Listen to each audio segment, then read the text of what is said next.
ఐదేళ్లుగా పెంచుడు దంచుడుపై ప్రత్యేక చర్చా కార్యక్రమం ప్రత్యక్ష ప్రసారం. నమస్కారం.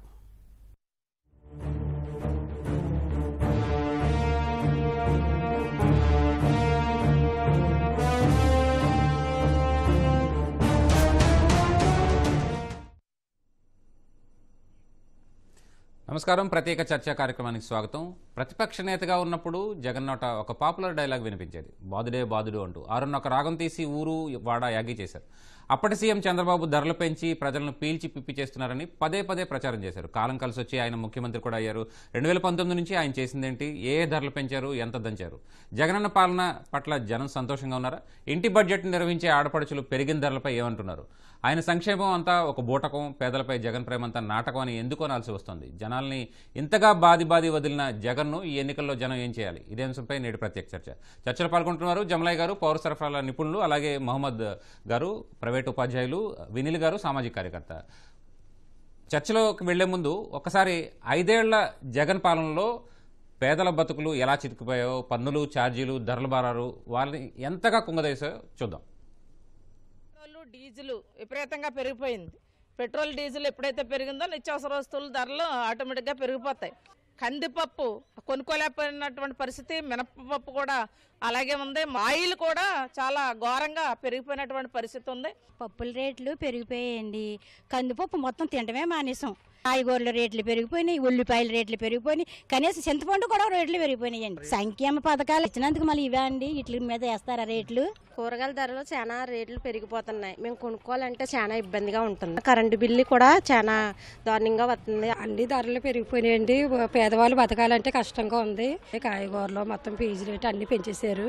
సంక్షేమ పథకాలు అందుతున్నాయని అంటున్నారు, కానీ ఏడ అందుతున్నాయి? అందే వాళ్ళకే అందుతున్నాయి, అందని వాళ్ళకి అందట్లేదు. ఏముంది, 160 రూపాయలు కేజీ కందిపప్పు, 170 రూపాయలు, 180 రూపాయలు ఆయిల్ ప్యాకెట్. కుళాయి కూడా లేదు సార్, వేసిన కుళాయి కూడా తీపిచ్చేసారు మాకు. అంతకుముందు మాకు 100, 150 వచ్చేది కరెంటు బిల్లు, ఇప్పుడు 300, 400, 500 వస్తుంది. నూనె ప్యాకెట్, కూరగాయలు అన్నీ బాగా రేట్లు పెరిగిపోయినాయి. మా బోటోళం బతకలేము. ఇప్పుడు బియ్యం 1500 పెరిగిపోయినాయి. ఇదివరకు 100, 150 వచ్చాయి మా ఇళ్ళకి, ఇప్పుడు 200, 300 వస్తుంది ఇప్పుడు కరెంటు బిల్లు. ఆ బోటోళం కూలి చేసుకునే వాళ్ళం కట్టుకోలేము. 5 ఏళ్లకు ముందు బాగుంది సార్. పాలు 50 రూపాయలు ఉండేది, అప్పుడు బియ్యం అంటే 700, 600 ఉండేది. 1500, 1400 బియ్యము, పాలేమో 80 రూపాయలు. కరెంటు బిల్లులేమో అప్పుడు 200, 300 ఇచ్చేది, ఇప్పుడు 1200, 1500 వస్తుంది. పింఛన్ తీసేశారు. పిల్లలకి డిగ్రీ వాళ్ళు సెకండ్ ఇయర్ అసలు పడలేదు. మేము అప్పులు తెచ్చి కట్టాము. బట్టలు నక్కుతున్నాడు కానీ డబ్బులు పట్టాలి. బ్యాంకుకి పోతేమో పట్టడం లేదు అని చెప్తున్నారు. కాలేజీలకు వేసేస్తే మాకు ఇబ్బందులు ఉండవు. కొనబోతే కొరువే. అప్పుడు మేలు 1000 రూపాయలు ఎత్తుకుపోతే కనీసం 15 రోజులకు అన్నీ వచ్చేది, ఇప్పుడు 5 రోజులకు కూడా రావటం వల్ల. ఇప్పుడు పరీక్షలు రాయాలంటే డబ్బులు కట్టాలని నొక్కితే మాకు పడలేదు కదా, నొక్కుతానే ఉండడు. నొక్కితే మాకు పడతాయి కదా. పోయిన సంవత్సరం వేయలా, ఈ సంవత్సరం వేయలా. టీడీపీ గవర్నమెంట్లోకి ఈ వైసీపీ గవర్నమెంట్లోకి తేడా చూడండి. ఇప్పుడు బట్టలను నొక్కారు, ఏవి పడట్లా. ఆడ కూర్చొని బట్టలను నొక్కంగానే ఇవన్నీ ఏమైనట్లు? మేము ఇస్తున్నాం అంటున్నారు, ఏమీ ఇవ్వట్లా. గత గవర్నమెంట్లో వచ్చేసి 400కి 300కి ఫ్యామిలీ గడిస్తే ఈరోజు 800, 900 పైన ఖర్చులు అవుతున్నాయి. పథకాల బదులు నిత్యావసర వస్తువులు తగ్గిస్తే అవి సరిపోతాయి. జమలయ్య గారు, వీరి ఆవేదనలు చూసిన తర్వాత జగన్ 5 ఏళ్ల సంక్షేమం ఒక బూటకం, పేదలపై అతడి ప్రేమ నాటకం అనడంలో ఏమైనా అతిశయోక్తి ఉందా? అతిశయోక్తి ఏం లేదండి. ఎందుకంటే వైసీపీ రాష్ట్ర ప్రభుత్వం 2019లో అధికారంలోకి వచ్చింది జూన్లో. అప్పుడు చెప్పిన మాటలకి ఇప్పుడు చెప్పినటువంటి మాటలు ఆచరణ చూస్తే చాలా ఆశ్చర్యంగా ఉంది. ఎందుకంటే అధికారంలో వచ్చే ముందు ప్రజా సంకల్ప యాత్ర చేసినటువంటి సందర్భంలో అనేక వాగ్దానాలు జగన్మోహన్ రెడ్డి గారు చెప్పారు. ఏమని చెప్పాడు? ధరలు పెరుగుతూ ఉన్నాయి, పెరిగే ధరలకు హద్దు లేదు, ఏలేవాడికి బుద్ధి లేదు అని చెప్పేసి ఆయనే స్వయంగా చాలా సభల్లో చెప్పాడు. మా ప్రభుత్వం అధికారంలోకి వస్తే ప్రతి సామాన్యుడు సులభంగా బతికేదాని కోసం సంక్షేమ కార్యక్రమాలు అమలు చేయడంతో పాటు పెరిగిన ధరల్ని అదుపులో ఉంచుతామని చెప్పేసి వాగ్దానం చేశాడు. అది నిత్యావసర వస్తువులు కావచ్చు, అదేవిధంగా గృహ నిర్మాణానికి సంబంధించిన వస్తువులు కావచ్చు, ఏదైనా కానీ అని చెప్పినాడు. కానీ ఈరోజు సతీ సామాన్య ప్రజలు బతకటానికి అవకాశం లేని పరిస్థితుల్లో ఈరోజు నిత్యావసర వస్తువులు ధరలు పెరిగిపోయాయి. ఉదాహరణకి ఈరోజు కేజీ బియ్యం 60 రూపాయల నుంచి 68 రూపాయలు పెరిగిందండి. ఎక్కడ సామాన్యుడు కొనుగోలు చేసుకొని ఆహారాన్ని తీసుకోగలుగుతాడు? అంతేకాకుండా కందిపప్పు ఈరోజు 167 రూపాయలు, శనగపప్పు అదేవిధంగా మనకి మినప్పప్పు 167 రూపాయలు, అదే కాదు ఆయిల్ సన్ఫ్లవర్ ఆయిల్ 187 రూపాయలు, అదే పామ్ ఆయిల్ 100 రూపాయలు 111 రూపాయల దాకా ఉండిపోయింది. నూనె ధరలు, పప్పుల ధరలు, బియ్యం ధరలు, అంతేకాకుండా మన ఉల్లిపాయలు రోజువారీ జీవితంలో వాడుకునే వస్తువులు అయినటువంటి ఉల్లిపాయల ధరలు కూడా విపరీతంగా పెరిగిపోయినటువంటి పరిస్థితి కనిపిస్తూ ఉంది. వారానికి కూరగాయల ధరల్లో మార్పులు వస్తున్నటువంటి స్థితి కనిపిస్తూ ఉంది. మరి కనీసం పెరుగుతున్న నిత్యావసర వస్తువుల ధరలను తగ్గించడానికి కానీ కనీసం దాని గురించి సమీక్షించడానికి కానీ ఈ ప్రభుత్వానికి ఎక్కడ అవకాశం కల్పించే పరిస్థితుల్లో లేదు. ఎంతవరకు ఈ ప్రభుత్వం ప్యాలెస్లో ఉండి అంటే తాడేపల్లి ప్యాలెస్లో ఉండి నేను బటన్ నొక్కుతాను అంటున్నాడు కానీ అతి సామాన్య ప్రజలు ఎలా జీవిస్తున్నారు, ఎలా బతుకుతున్నారు, వాళ్ళ జీవన విధానం ఎలా ఉంది, పెరుగుతున్న నిత్యావసర ధరలు ఎలా ఉంది అని చెప్పేసి ఆలోచనే ఈ ప్రభుత్వానికి లేదు. నిత్యావసర వస్తువుల ధరలే కాదు, ఈరోజు ఆర్టీసీ ఛార్జీలు పెరిగినాయి. దాదాపు 5 ఏళ్ల కాలంలో 5,800 కోట్ల రూపాయలు ఆర్టీసీ ఛార్జీలు 4 సార్లు పెంచారు. కరెంటు ఛార్జీలు 5 సార్లు పెంచారు. కరెంటు ఛార్జీలు, చెత్త పన్ను, ఆస్తి పన్ను, రిజిస్ట్రేషన్ పన్ను, అదేవిధంగా డీజిల్, పెట్రోలు, గ్యాసు, అదే అనేక రకమైనటువంటి ప్రజలు వాడుకునే వస్తువులన్నిటి మీద కూడా ధరలు పెంచినటువంటి పరిస్థితి కనిపిస్తూ ఉంది. ఎందుకంటే పెట్రోలు పక్కన తమిళనాడు ప్రభుత్వం 102 రూపాయలకి లీటర్ ఇస్తుంది, ఇక్కడ మనకి 109 రూపాయలు. కర్ణాటక ప్రభుత్వం 2 రూపాయలు తక్కువకి ఇస్తూ ఉంది. తెలంగాణ ప్రభుత్వం 3 రూపాయలు 4 రూపాయలు తక్కువకి ఇస్తూ ఉంది. మన రాష్ట్రంలోనే పెట్రోల్ ధరలు పన్నులు పెంచి విపరీతంగా ప్రజల ఆదాయాన్ని కొల్లగొడతా ఉన్నారు. డీజిల్ ధరలు పెరిగినాయి, గ్యాస్ ధర పెరిగింది. 2019లో జగన్మోహన్ రెడ్డి అధికారంలోకి వచ్చే ముందు 73 రూపాయలు పెట్రోల్ ధర, ఇప్పుడు 109 రూపాయలు, 36 రూపాయలు పెరిగింది. డీజిల్ ధర 30 రూపాయలు పెరిగింది. 850 నుంచి 1100, 1200 ఈరోజు గ్యాస్ ధర పెరిగిపోయింది. ఏ ధర పెరగట్లేదంటే అన్నిటిని పెంచేసి ప్రజల నుంచి ఆదాయం కొలగొడతా ఉన్నారు. ముఖ్యమంత్రి గారు చెప్తా ఉన్నారు, మేము 2,70,000 కోట్ల రూపాయల సంక్షేమ పథకాలు అమలు చేశాం ప్రజలకు అని చెప్పేసి. కానీ ఆయన ఇచ్చింది చాలా తక్కువ, ప్రజల నుంచి దోచుకున్నదే చాలా ఎక్కువ. ఇదివరకు సంక్రాంతి సందర్భంగా పండగలు జరిపేవాళ్ళు, జాతరలో అక్కడ కాయరాజాకాయని ఆట ఆడేవాళ్ళు, గుప్పుడు పెట్టండి దోశలు తీసుకెళ్ళమనేవాళ్ళు. ఏం ఇచ్చిందేమో పావలా ఇచ్చి దాదాపు రూపాయి వసూలు చేసినటువంటి పరిస్థితి కనిపిస్తూ ఉంది. ఇవాళ ఆటో డ్రైవర్లకి, క్యాబ్ డ్రైవర్లకి, ఇతర చిన్నకారు వాళ్ళకి మేము సంవత్సరానికి 10,000 రూపాయలు ఇస్తున్నామని చెప్తా ఉన్నారు. కానీ ఈరోజు ఒక్క ఆటో నడిపితే 4 నుంచి 5 లీటర్ల పెట్రోల్ అవసరం అవుతుంది. తమిళనాడు ప్రభుత్వంతో పోల్చుకుంటే లీటర్కి 8 రూపాయలు ఇక్కడ ఎక్కువ ఉంది. అంటే 5 లీటర్కి 40 రూపాయలు రోజుకి, నెలకి 1,200 రూపాయలు, సంవత్సరానికి 14,600 రూపాయలు ఖర్చు అవుతుంది. ఈ విధంగా ఆయన ఇచ్చింది 5 సంవత్సరాల కల్లా 50,000 అయితే ఈయన దగ్గర పెట్రోల్ ధరల పెరుగుతూ పాటు డీజిల్ ధరల పెరుగుతూ పాటు ఫైనల్తో సంవత్సరానికి 10,000 రూపాయలు ఫైనల్ పేరుతో వసూలు చేస్తా ఉన్నారట. పెరిగిన ధరలు కాకుండా ఈ విధంగా సామాన్యులకి ధరలు పెంచేసి ప్రజల ఆదాయాన్ని కొల్లగొడతా ఉన్నారు. ఒక సామెత ఉంది, ఇదివరకు పెద్దవాడు ఎక్కితే టికెట్ తీసుకుందామని చెప్పేసి ఛార్జ్ అడిగిందంట, కానీ డబ్బులు లేవు. అందరూ వెనకాల ఒక ఆయన ఉండంటే టికెట్ కొని ఇచ్చిందంట, కానీ ఆయన పర్సు కొట్టేసి ఇవాళ ఛార్జీ డబ్బులు ఇస్తే ఇది పెద్ద మహానుభావుడుగా చూస్తా ఉన్నారు. జగన్మోహన్ రెడ్డి ప్రభుత్వం నిత్యావసర ధరలు కంట్రోల్ చేయడంలో ఘోరంగా విఫలమైంది. రైట్, వినీల్ గారు, ఒక సామాన్య మధ్యతరగతి మహిళగా చెప్పండి, గడిచిన 5 ఏళ్లుగా మీ ఇంటి బడ్జెట్ ఎలా తలకిందులైంది, గతానికి ఇప్పటికీ ఉన్న తేడా ఏంటి, అసలు ఇప్పుడు మీకు కావాల్సిందేంటి? జగన్మోహన్ రెడ్డి గారు ఒక్క ఛాన్స్ అని చెప్పి అధికారంలోకి వచ్చి ఆంధ్రప్రదేశ్ రాష్ట్రాన్నే కాదండి యావత్ ప్రజానికాన్ని కూడా రోడ్డు మీదకి తీసుకొచ్చేసారు. ఎందుకంటే అంటే పాత సినిమాలో ఒక పాట ఉండేది, ఏం కొనేటట్టు లేదు, ఏం తినేటట్టు లేదు అని. నిజంగా ఇవాళ ఆంధ్రప్రదేశ్ పరిస్థితి అలానే ఉంది. రోజు ఆ పాట గుర్తు చేసుకోవాల్సి వస్తుంది. నిత్యావసర సరుకుల ధరలు చూసుకుంటే, అంటే గతంలో తెలుగుదేశం ప్రభుత్వం హయాంలో ఏంటంటే రైతులకి సబ్సిడీలు ఉండేవండి, అలానే వాళ్ళకి మార్కెట్లో ఒక నియంత్రణ అనేది ఉండేది. ఇవాళ ఏమీ లేకపోవటం వల్ల ఇవాళ కూరగాయలు కొనాలన్నా కూడా వారానికి ఒక రేట్ అండి కూరగాయల్లో. ఏది కూడా 50-60 రూపాయలకి తక్కువ దొరకట్లేదు కూరగాయలు. వంట గ్యాస్ చూసుకుంటే 2018లో 750 రూపాయలు ఉండేది, ఇవాళ 1200 రూపాయలు జగన్మోహన్ రెడ్డి గారు అధికారంలోకి వచ్చాక. ఇందాక చాలామంది మహిళలు మాట్లాడుతున్నారు, నిజంగా అండి అది ప్రతి ఇంటి ఆవేదన అదేనమాట. మనకు వచ్చేసి గతంలో 2018లో కూడా చూసుకుంటే లీటర్ పాల రేటు 60 రూపాయలు ఉండేది, ఇవాళ గ్రామీణ ప్రాంతాల్లో కూడా లీటర్ పాల రేటు 80 రూపాయలు.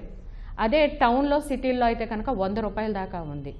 రైస్ బ్యాగ్ చూసుకుంటే 25 కేజీల రైస్ బ్యాగ్ కొనాలంటే 1000 రూపాయలు సరిపోయేవి, ఇవాళ 1400 నుంచి 1600 రూపాయలు. నేను సంక్షేమ పథకాలు ఇస్తున్నాను అంటున్నారు, మీరు ఇచ్చేది ఎంతమందికి? మీరు 10 రూపాయలు ఇస్తున్నారు, 100 రూపాయలు దోచుకుంటున్నారు జగన్మోహన్ రెడ్డి గారి ప్రభుత్వంలో. మరి కరెంటు బిల్లులు చూస్తే నిజంగా షాక్ కొట్టేలాగా ఉన్నాయండి. ముఖ్యంగా జగన్మోహన్ రెడ్డి గారి ప్రభుత్వంలో ఎవరైనా ఇబ్బందులు పడుతున్నారంటే మధ్యతరగతి వాళ్ళు, ఎందుకంటే జీవన ఉపాధి అవకాశాలు తగ్గిపోయినాయండి. కానీ నిత్యావసర సరుకుల ధరలు ఆకాశానికి అంటుకున్నాయి. కందిపప్పు చూసుకుంటే 200 రూపాయలు, మంచినూనె ప్యాకెట్ చూసుకుంటే 180 రూపాయలు, పంచదార చూసుకుంటే కూడా ఆకాశానికే అంటుతుంది. ఎక్కడా కూడా ధరల నియంత్రణ పాటిస్తాము అనేవారు. గత ప్రభుత్వంలో అంటే ఏదైనా ప్రకృతి విపత్తులు వచ్చినప్పుడు ఉల్లిపాయ, టమాటా, పచ్చిమిర్చి రేట్లు అప్పుడు తెలుగుదేశం ప్రభుత్వంలో విపత్తు అప్పుడు ధరలు ఆకాశానికి అంటినాయి. ఆ టైంలో రైతు బజార్లో స్పెషల్ కౌంటర్లు ఏర్పాటు చేసి ధరల పట్టిక వాళ్లే నియంత్రించేసి ఒక బోర్డు మీద డిస్ప్లే చేసేవారు. దీనికన్నా ఎక్కువ కనుక వసూళ్లు చేస్తుంటే పీడీ యాక్ట్ కింద కంప్లైంట్ చేయండి అని చెప్పి. అసలు ఇవాళ దళారులు ఎక్కువైపోయారండి. ఎక్కడా కూడా రైతు బజార్లే లేకుండా చేసేశారు. ఒక ప్రత్యేకమైన కౌంటర్లు కొన్ని చోట్ల రైతు బజార్లు లేవు. అలానే ఎక్కడ కూడా ఒక పీడీ యాక్ట్ కింద ఒక ధరల పట్టిక అనేది డిస్ప్లే లేకుండా అయిపోయింది. 10,000 రూపాయలు ఇస్తున్నాను నేను ఆటో డ్రైవర్లకు అంటున్నారు, కానీ ఫ్యూయల్ ఛార్జెస్ పెంచేసి ఇవాళ ఆర్టీసీ బస్సు ఎక్కాలంటే భయం వేస్తుంది సామాన్యులకి, మాలాంటి వాళ్ళకి. గతంలో అంటే తెలుగుదేశం ప్రభుత్వ హయాంలో చూసుకుంటే బెంజ్ సర్కిల్ నుంచి ఉయ్యూరు వెళ్ళాలి అంటే 20 రూపాయలు ఉండేది అండి బస్ ఛార్జీ. ఇవాళ బెంజ్ సర్కిల్ నుంచి ఉయ్యూరు వెళ్ళాలంటే అదే బస్ ఛార్జీ ఇవాళ 50 రూపాయలు అయ్యింది. ఈ జగన్మోహన్ రెడ్డి గారు బాదుడు చంద్రబాబు నాయుడు గారి ప్రభుత్వ హయాంలో అని చెప్పి ఇవాళ ఆయన అధికారంలోకి వచ్చాక దేశంలో ఎక్కడా లేని విధంగా ఆర్టీసీ ఛార్జీలు 4 సార్లు పెంచేశారు, కరెంటు ఛార్జీలు 9 సార్లు పెంచేశారు, చెత్త మీద పన్ను, మరుగుదొడ్ల మీద పన్ను, ఖాళీ స్థలాలుంటే వాటి మీద పన్ను, ఇంటి స్లాబులుంటే వాటి మీద అదనంగా పన్నులు పెంచేశారు. ఇవాళ సామాన్యులు ఎలా బ్రతకాలండి? సామాన్యులు ఎలా బ్రతకాలి? ముఖ్యంగానండి మా మహిళలకి గతంలో చంద్రబాబు నాయుడు గారి ప్రభుత్వ హయాంలో రేషన్ షాపులకు వెళ్తే కనుక మాకు బియ్యము, పంచదార, కందిపప్పు, గోధుమలు లేదా గోధుమ పిండి, సాల్ట్ ప్యాకెట్తో పాటు చిరుధాన్యాలు ఇచ్చేవారు. ఇవాళ రేషన్లో ఇంటింటికి సన్నబియ్యం అన్నారు. ఇంటింటికి సన్నబియ్యం ఈ 54 నెలలు ఎప్పుడు రాకపోగా కనీసం గత ప్రభుత్వం ఇచ్చినటువంటి కందిపప్పు, పంచదార కూడా లేదండి. గత ప్రభుత్వంలో 2 కిలోల కందిపప్పు 80 రూపాయలకు ఇచ్చేవారు, పంచదార ప్యాకెట్ 10 రూపాయలకి ఇచ్చేవారు. ఇవాళ కందిపప్పు కేజీ 67 రూపాయలు చేసి అది కూడా అప్పుడప్పుడు ఇస్తున్నారు, అది కూడా ఇవ్వరండి. చింతపండు ఇచ్చేవారు, ఇవాళ చింతపండు కొనాలన్నా కూడా 400 రూపాయలు అయింది. అంటే జగన్మోహన్ రెడ్డి గారి ప్రభుత్వ పరిపాలన ఎలా ఉంది అనేది ఒక చిన్న ఉదాహరణగా చెప్పాలంటే, ఒక సామాన్య మధ్యతరగతి కుటుంబం అతను చేపల కూర తినాలని ఎంతో ఆశతో చేపను పట్టుకుని చేపను కొనుక్కుని ఇంటికి తీసుకెళ్ళిస్తాడు. వాళ్ళ ఆవిడని అంటాడు, ఇది పులుసు పెట్టు నేను తినాలి అని చెప్పి. ఆవిడంటది, ఏం పెట్టి నేను పులుసు పెట్టాలి? గ్యాస్ పొయ్యి మీద వండుదామా అంటే గ్యాస్ 1300 అయ్యింది, గ్యాస్ లేదు. మంచి నూనె చూద్దామా అంటే అది 200 అయిపోయింది. పులుసు పెడతానికి చింతపండేమో కేజీ 400 అయిపోయింది. మరి దీన్ని ఏ రకంగా వండమంటావు అంటే, మరి ఏం చేయమంటావు తెచ్చిన చేపని అంటే, ఎక్కడైతే తెచ్చావో అక్కడే దాన్ని ఆ నదిలో వదిలేసిరా అంటది. అలా ఉంది ఇవాళ ఆంధ్రప్రదేశ్లో మధ్యతరగతి వాళ్ళ పరిస్థితి. రైట్. చర్చను కొనసాగించే ముందు జగన్ 5 ఏళ్ల పాలన పైన ఒక నిమిషం. చెత్త మీద పన్ను, మరుగుదొడ్ల మీద పన్ను అంటే మన ఆంధ్రప్రదేశ్లో 1,50,00,000 కుటుంబాలు ఉన్నాయి. దీనిలో ఆయన సంక్షేమ పథకాల కింద ఇచ్చింది 2,90,000 కోట్లు. కానీ ఈ వివిధ రకమైన పన్నుల ద్వారా జగన్మోహన్ రెడ్డి గారు ఈ 54 నెలల్లో వసూలు చేసింది 1,08,000 కోట్ల రూపాయలు. ప్రజల డబ్బుని దోచేశారు ఆయన. ఆయన ఇచ్చింది గోరంతా, దోచుకుంది కొండంతా. మరుగుదొడ్లు అంటే చెత్త మీద పన్నేసి 400 రూపాయలు వసూలు చేశారు. 400 కోట్ల రూపాయలు వెనకేసుకున్నారు జగన్మోహన్ రెడ్డి గారు. Okay, right. చర్చను కొనసాగించే ముందు జగన్ 5 ఏళ్ల పాలన పైన మరికొందరు పేదలు, శ్రమజీవుల అభిప్రాయాలు ఒకసారి చూద్దాం. పప్పు వచ్చేసి 70 రూపాయలు 60 రూపాయలు ఉన్నది, ఈరోజు 160 రూపాయలు అయింది. పామాయిల ప్యాకెట్, నూనె ప్యాకెట్ ఏది వచ్చినా కానీ అంతకుముందు 60-70 ఉండేది, ఇప్పుడు 160-170 ఉంది. పంచదార, ఉప్పు, పప్పు అన్నిటికీ పెరిగిపోయింది. నాది ఆటో డ్రైవరు.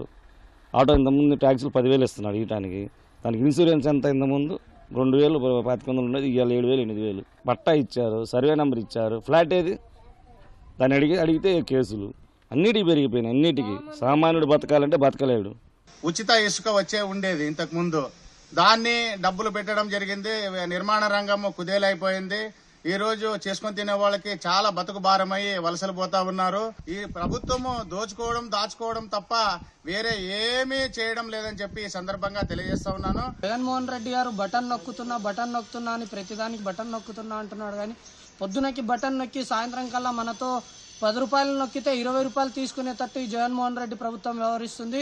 ఈ నిత్యావసర వస్తువుల ధరలు 30-40% ఎగపాదికి ఒక సామాన్య ప్రజలు ఇంటికి ఏదైనా చేసుకోవాలన్నా కూడా చాలా ఇబ్బందులకు గురవుతున్నారు. అమ్మఒడికి డబ్బులు వేస్తున్నారు, నాన్నఒడికి డబ్బులు తీసేస్తున్నారు. ఆటో మిత్రకి 10,000 డబ్బులు వేస్తున్నారు. ఆటో వాళ్ళు డ్రైవింగ్ చేసేటప్పుడు ఫైన్లు వేసేసి ఆ డబ్బులు కొట్టేస్తున్నారు.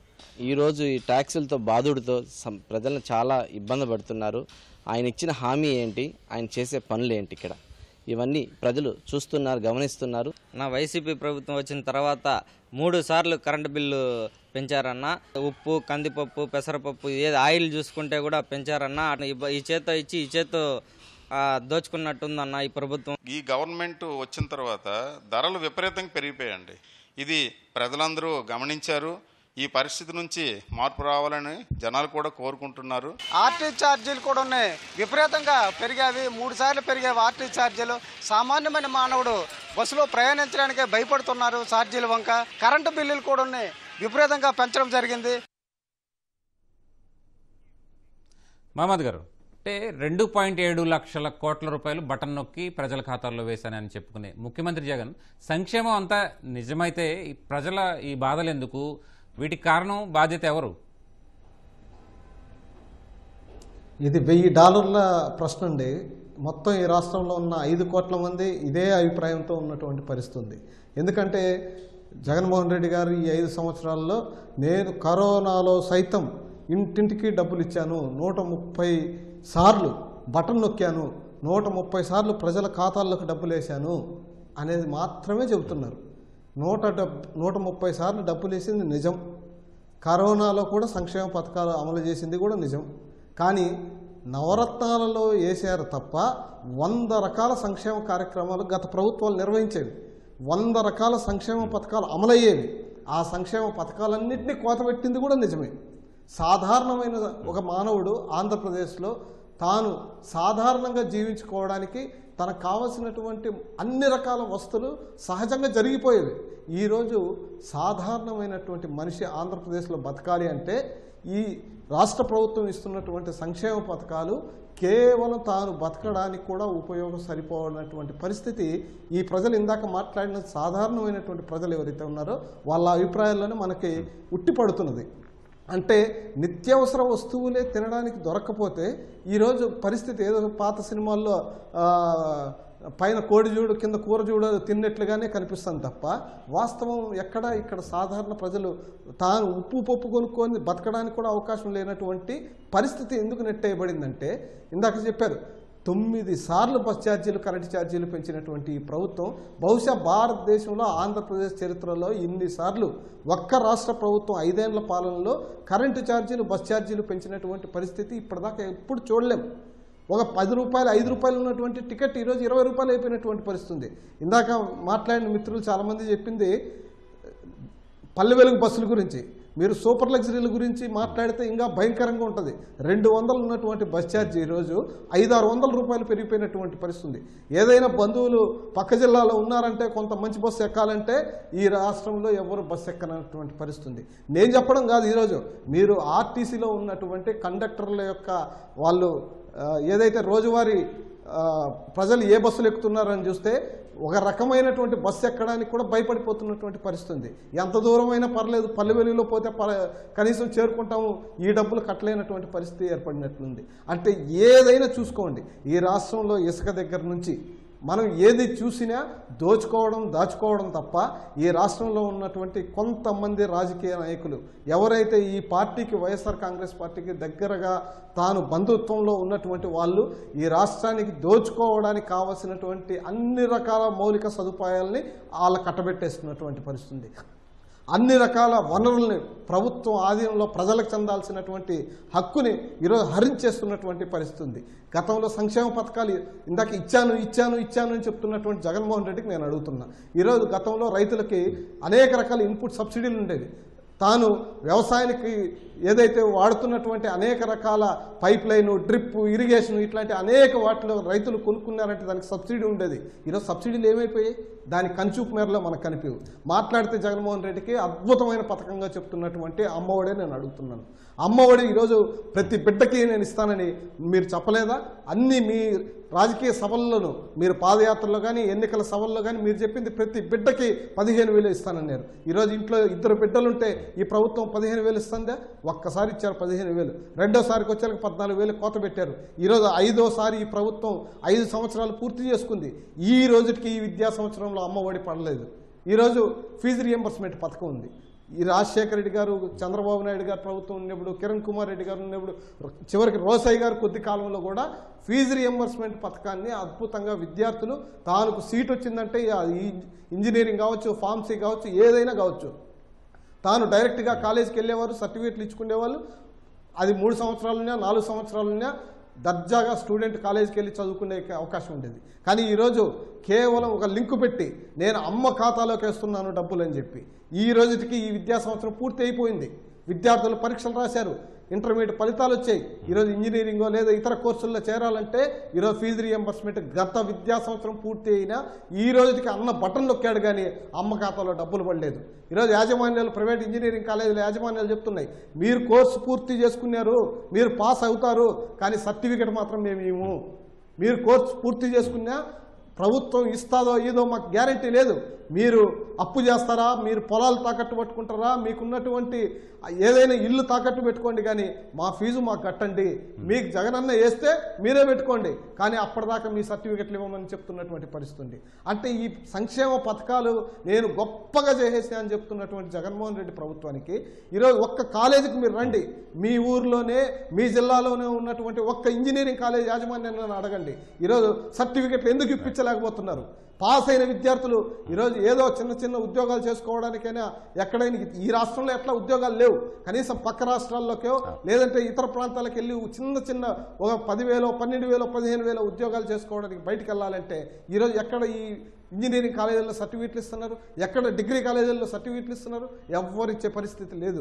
ఎందుకంటే ఈ ప్రభుత్వం అమ్మ ఒడిలో డబ్బులు వేస్తానని ఒక కుంటి సాకు చూపించి ఒక దొంగ తిరుగుడు మాటలు మాట్లాడి ఈరోజు వాస్తవానికి ఇవ్వాల్సినటువంటి పరిస్థితి ఫీజు రియంబర్స్మెంట్ పథకానికే గండి కొట్టేసినటువంటి పరిస్థితి.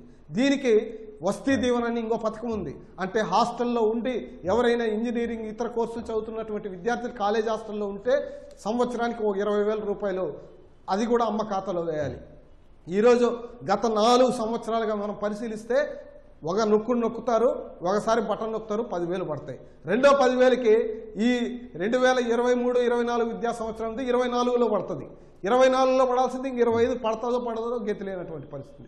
అంటే 20,000 ఇవ్వాల్సిన చోట కేవలం 10,000 రూపాయలు ఇచ్చేసి చేతులు కడుక్కుంటున్నటువంటి పరిస్థితి ఉంది. ఆ 10,000 రూపాయలు ఎవరు కట్టాలి? మళ్ళీ తల్లిదండ్రుల మీద భారం. మళ్ళీ తల్లిదండ్రులు కడితే తప్ప నెక్స్ట్ కోర్స్కి వెళ్ళడానికి అవకాశం లేనటువంటి పరిస్థితి. అంటే ఈ విధంగా చెప్పుకుంటూ పోతే ప్రతి పథకంలోనూ ఈ ప్రభుత్వ కోతల పథకం తప్ప సంక్షేమం నవరత్నాలు 100% అమలు చేస్తామనేది ఎక్కడ ఆధారాలు ఉన్నాయి? ఎక్కడ ఈరోజు ఒక శ్వేతపత్రం విడుదల చేయాలి ప్రభుత్వానికి నిస్సిగ్గుగా ఛాలెంజ్ చేస్తున్నా. ఈ ప్రభుత్వం ఫీజు రియంబర్స్మెంట్ పథకానికి కానీ, విద్యా దీవెన పథకానికి కానీ, అమ్మఒడి పథకానికి కానీ ఈరోజు చెప్పిన పద్ధతుల్లో మీరు 100% అమలు ఎక్కడ చేశారో, ఏ జిల్లాలో ఒక పైలట్ ప్రాజెక్టుగా మీరు చూపించండి. ఇంకా ఎన్నికలకు 2 సంవత్సరాలు ఉంది. ఓట్లు అడగడానికి నేను రాను, సంక్షేమ పథకాలు అమలు చేస్తే నేను వస్తానని చెప్పినటువంటి ఈ ప్రభుత్వానికి నేను అడుగుతున్నా, మీరు ఒక్క జిల్లాలో ఒక్క కాలేజీలన్నా 100% నేను ఫీజు రియంబర్స్మెంట్ ఇచ్చాను, వస్తీ దీవెన ఇచ్చానని మీరు చూపించండి. ఖచ్చితంగా మీ పక్షానే ఈరోజు ప్రజలు ఉంటారు. కానీ మీ ప్రభుత్వానికి నిజాయితీ లేదు, అబద్ధాల మూటల మీద బతుకుతున్నటువంటి ఈ ప్రభుత్వం. ఎందుకంటే నేను ఒక్క మాట చెప్తాను, మొత్తం రాష్ట్రంలో నేనే తలకిందలు చేసే విద్యా వ్యవస్థననేసి మాట్లాడుతున్నారు జగన్మోహన్ రెడ్డి గారు. ప్రభుత్వ పాఠశాలలు ఈరోజు CBSE సిలబస్ పెట్టింది నిజం, ప్రారంభించింది నిజం, కేంద్ర ప్రభుత్వం నుంచి అనుమతులు తెచ్చుకుంది కూడా నిజం. కానీ ఒక్క ఇంగ్లీష్ మీడియంలో CBSE చదువుకున్నటువంటి ఒక్క టీచర్నైనా ఈ ప్రభుత్వం ఈ రాష్ట్రంలో నియమించిందా పరిశీలించండి. ఒక్క టీచర్ని ఇప్పటిదాకా నియమించలేదు. CBSE సిలబస్ స్టేట్ సిలబస్లో చదువుకొని తెలుగు మీడియంలో చదువుకున్నటువంటి టీచరు ఇంగ్లీష్ మీడియంలో CBSE సిలబస్ బోధించాలంటే సాధ్యమా అనేసి ఈరోజు ప్రజలు అర్థం చేసుకోవాల్సినటువంటి అవసరం ఉంది. KGBV విద్యాసంస్థలు ఉన్నాయి. KGBVలో అర్ధాంతరంగా ఎటువంటి ప్రతిపాదన లేకుండా, ఎటువంటి ప్రిపరేషన్ లేకుండా గత సంవత్సరం ఇంటర్మీడియట్ని ప్రారంభించారు. ఇంటర్మీడియట్ని ప్రారంభించినటువంటి ప్రభుత్వం ఒక్క లెక్చరర్ను భర్తీ చేసిందా? వేల మంది విద్యార్థులు గత విద్యా సంవత్సరంలో ఇంటర్మీడియట్ ఫెయిల్ అయ్యారు KGBVలో. ఎవరు దీనికి కారణం? ఆర్థిక స్తోమత బాగలేక కనీసం తన యొక్క పిల్లనికి మంచి భవిష్యత్తు కావాలని KGBVలో మంచి వసతి సౌకర్యాలు ఉంటాయని చేర్పించారు. కానీ ఫెయిల్ అయిపోయినటువంటి పరిస్థితి వస్తే ఎవరు ఈ ప్రభుత్వం బాధ్యత వహిస్తుందని నేను అడుగుతున్నటువంటి పరిస్థితి. అంటే ప్రభుత్వం మాటలు మూటలు కట్టుకుంటున్నాయి, చేతులు మాత్రం గడప దాటట్లేదు. ఇంత అబద్ధాల ప్రభుత్వం ఇంకోటి ఉండదని మాత్రం నేను చెప్పదలుచుకున్నాను.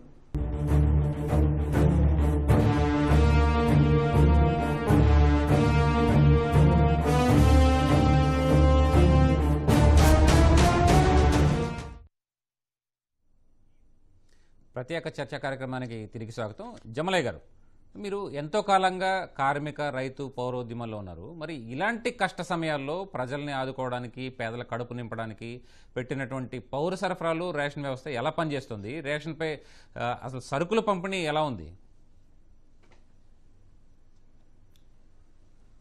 వైకాపా ప్రభుత్వంలో రేషన్ పంపిణీ అంటే ఓన్లీ బియ్యం పంపిణీ మాత్రమే స్పష్టంగా కనపడతా ఉంది.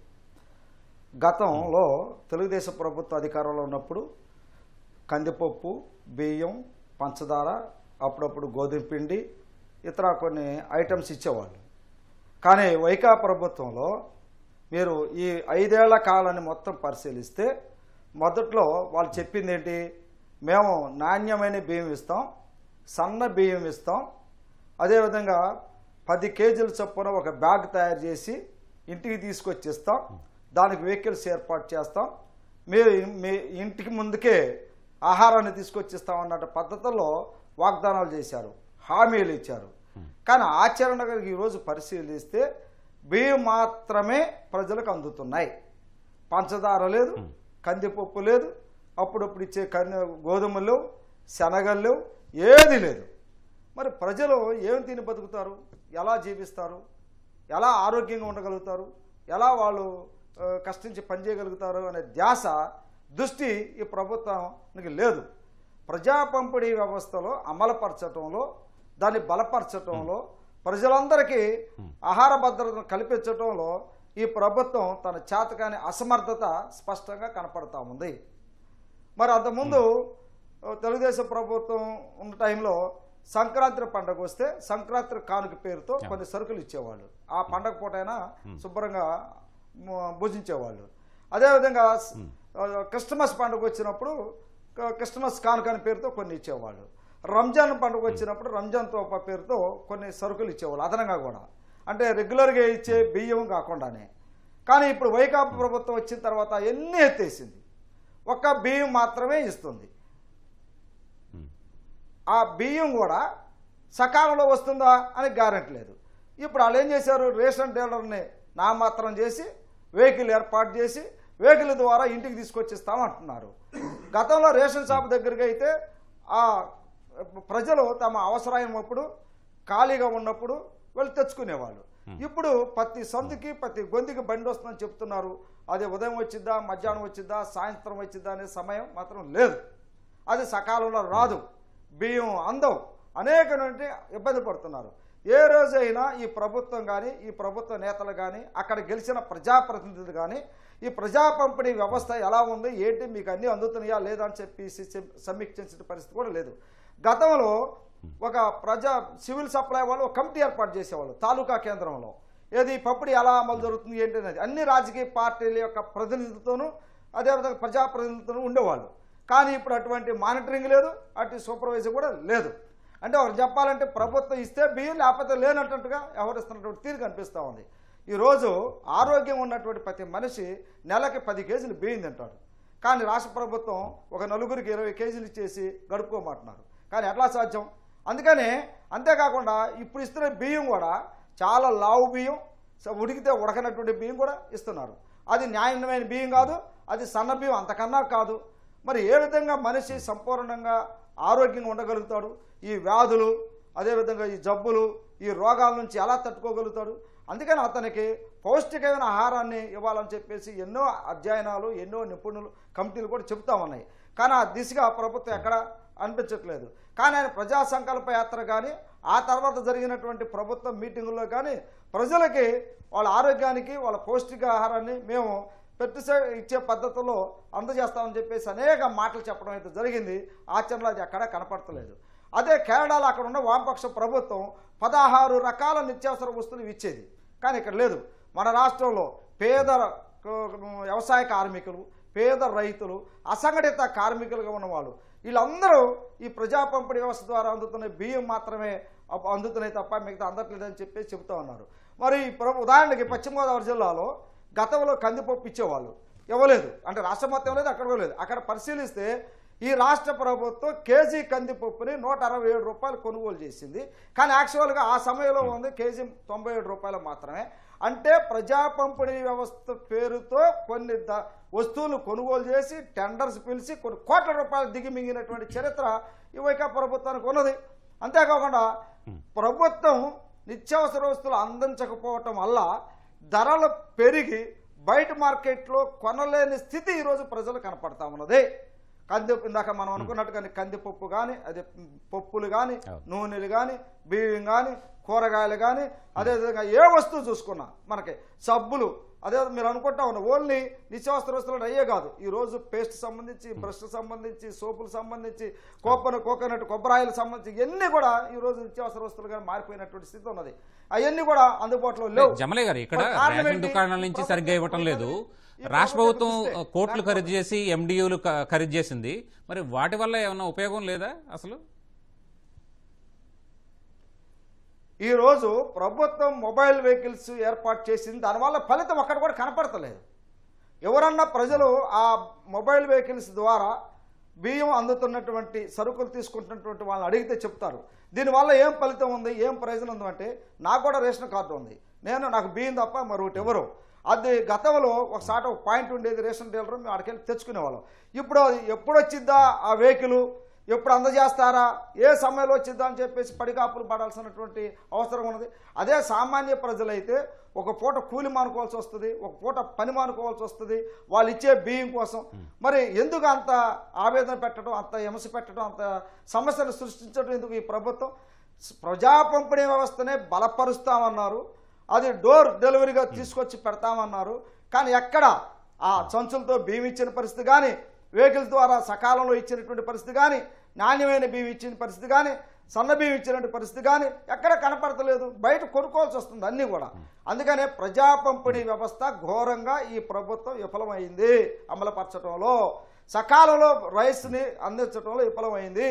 మధ్య కాకుండా ప్రజా పంపిణీ వ్యవస్థని మరింత స్ట్రెంథన్ చేసి ఇతర రాష్ట్రాల అనుభవాలు తీసుకోమనండి. ఎవరొద్దన్నారు? కేరళలో ఇస్తున్నట్టుగానే ఇక్కడ కూడా ప్రజల అవసరాలు ఏంటి, వాళ్ళ యొక్క జీవన విధానానికి ఏ అవసరమో గుర్తించే అందించే ప్రయత్నం చేయొచ్చు కదా. ఈమె చేయరు. ఎంతవరకు బట్టన్ నొక్కుతానంటారు. బట్టన్ నొక్కడం కాదు, అసలు ప్రజల యొక్క జీవన విధానంలో వస్తున్న మార్పులు, వాళ్ళ జీవితాలు ఎలా ఉన్నాయి, ఎలా మారుతున్నాయని చెప్పే పరిస్థితి లేనటువంటి స్థితి కనిపిస్తూ ఉంది. ఎన్ని చేయకోకుండా మా ప్రభుత్వం దళితులు, గిరిజనులు, బీసీలు, మైనార్టీలు వాళ్ళ కోసం మేము ఉన్నామని చెప్పేసి పెద్ద పెద్ద మాటలు చెప్పి పెద్ద పెద్ద కేకలు పెడితే మాత్రం మాత్రం ఉపయోగం లేదు.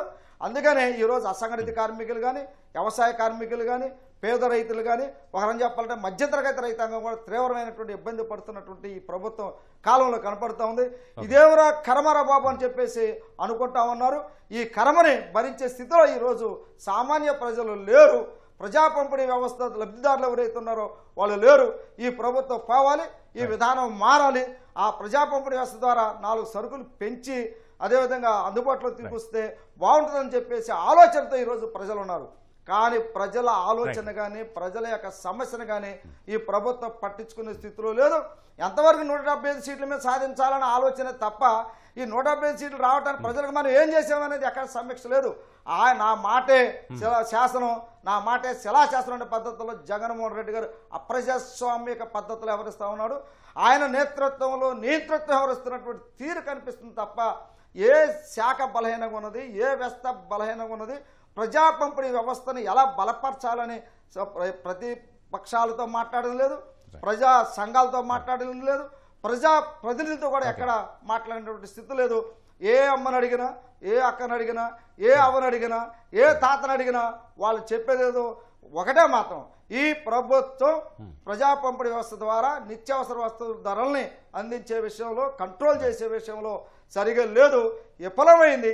ఈ ప్రభుత్వాన్ని తొందరగా సాగనంపుతాం ఆలోచనతోనే ప్రజలు ఉన్నారు. వాళ్ళ ఆలోచన, వాళ్ళ విధానం స్పష్టంగా కనపడుతూ ఉంది. ప్రజా పంపిణీ వ్యవస్థను ఎప్పటికైనా ఆ ప్రభుత్వం మీద ఇప్పుడు ఎన్నికల కోసం తిరుగుతూ ఉన్నారు ముఖ్యమంత్రి గారు. ప్రజా పంపిణీ వ్యవస్థను ఎందుకు బలహీనమైందో, ఎందుకు అమలుపరచలేదో పోయాము అని చెప్పేసి ప్రజలకు చెప్పుకుంటే కనీసం ఈ ప్రభుత్వం పట్ల చిత్తశుద్ధి ఉంటుంది. లేకపోతే ఈ ప్రభుత్వానికి శంకరగిరి మాన్యాలు తప్పదు. ప్రజల చేతిలో, ప్రజలు ఇచ్చే తీర్పులో ఈ ప్రభుత్వ శిక్ష పడక తప్పదని చెప్పేసి అతి సామాన్య ప్రజలు ఎవరిని అడిగినా, ఎవరి దగ్గరికి వెళ్ళినా అదే విధానం చెప్తా ఉన్నారు. తన విధానాన్ని మార్చుకోకపోతే మాత్రం తగిన ఫలితం అనుభవించుకో తప్పదని చెప్పేసి మనకు స్పష్టంగా కనపడతా ఉంది. రైట్ అండి. చర్చలోకి వెళ్లే ముందు విద్యుత్ ఛార్జీల గురించి ప్రజలు ఏమనుకుంటున్నారో ఒక్కసారి చూద్దాం.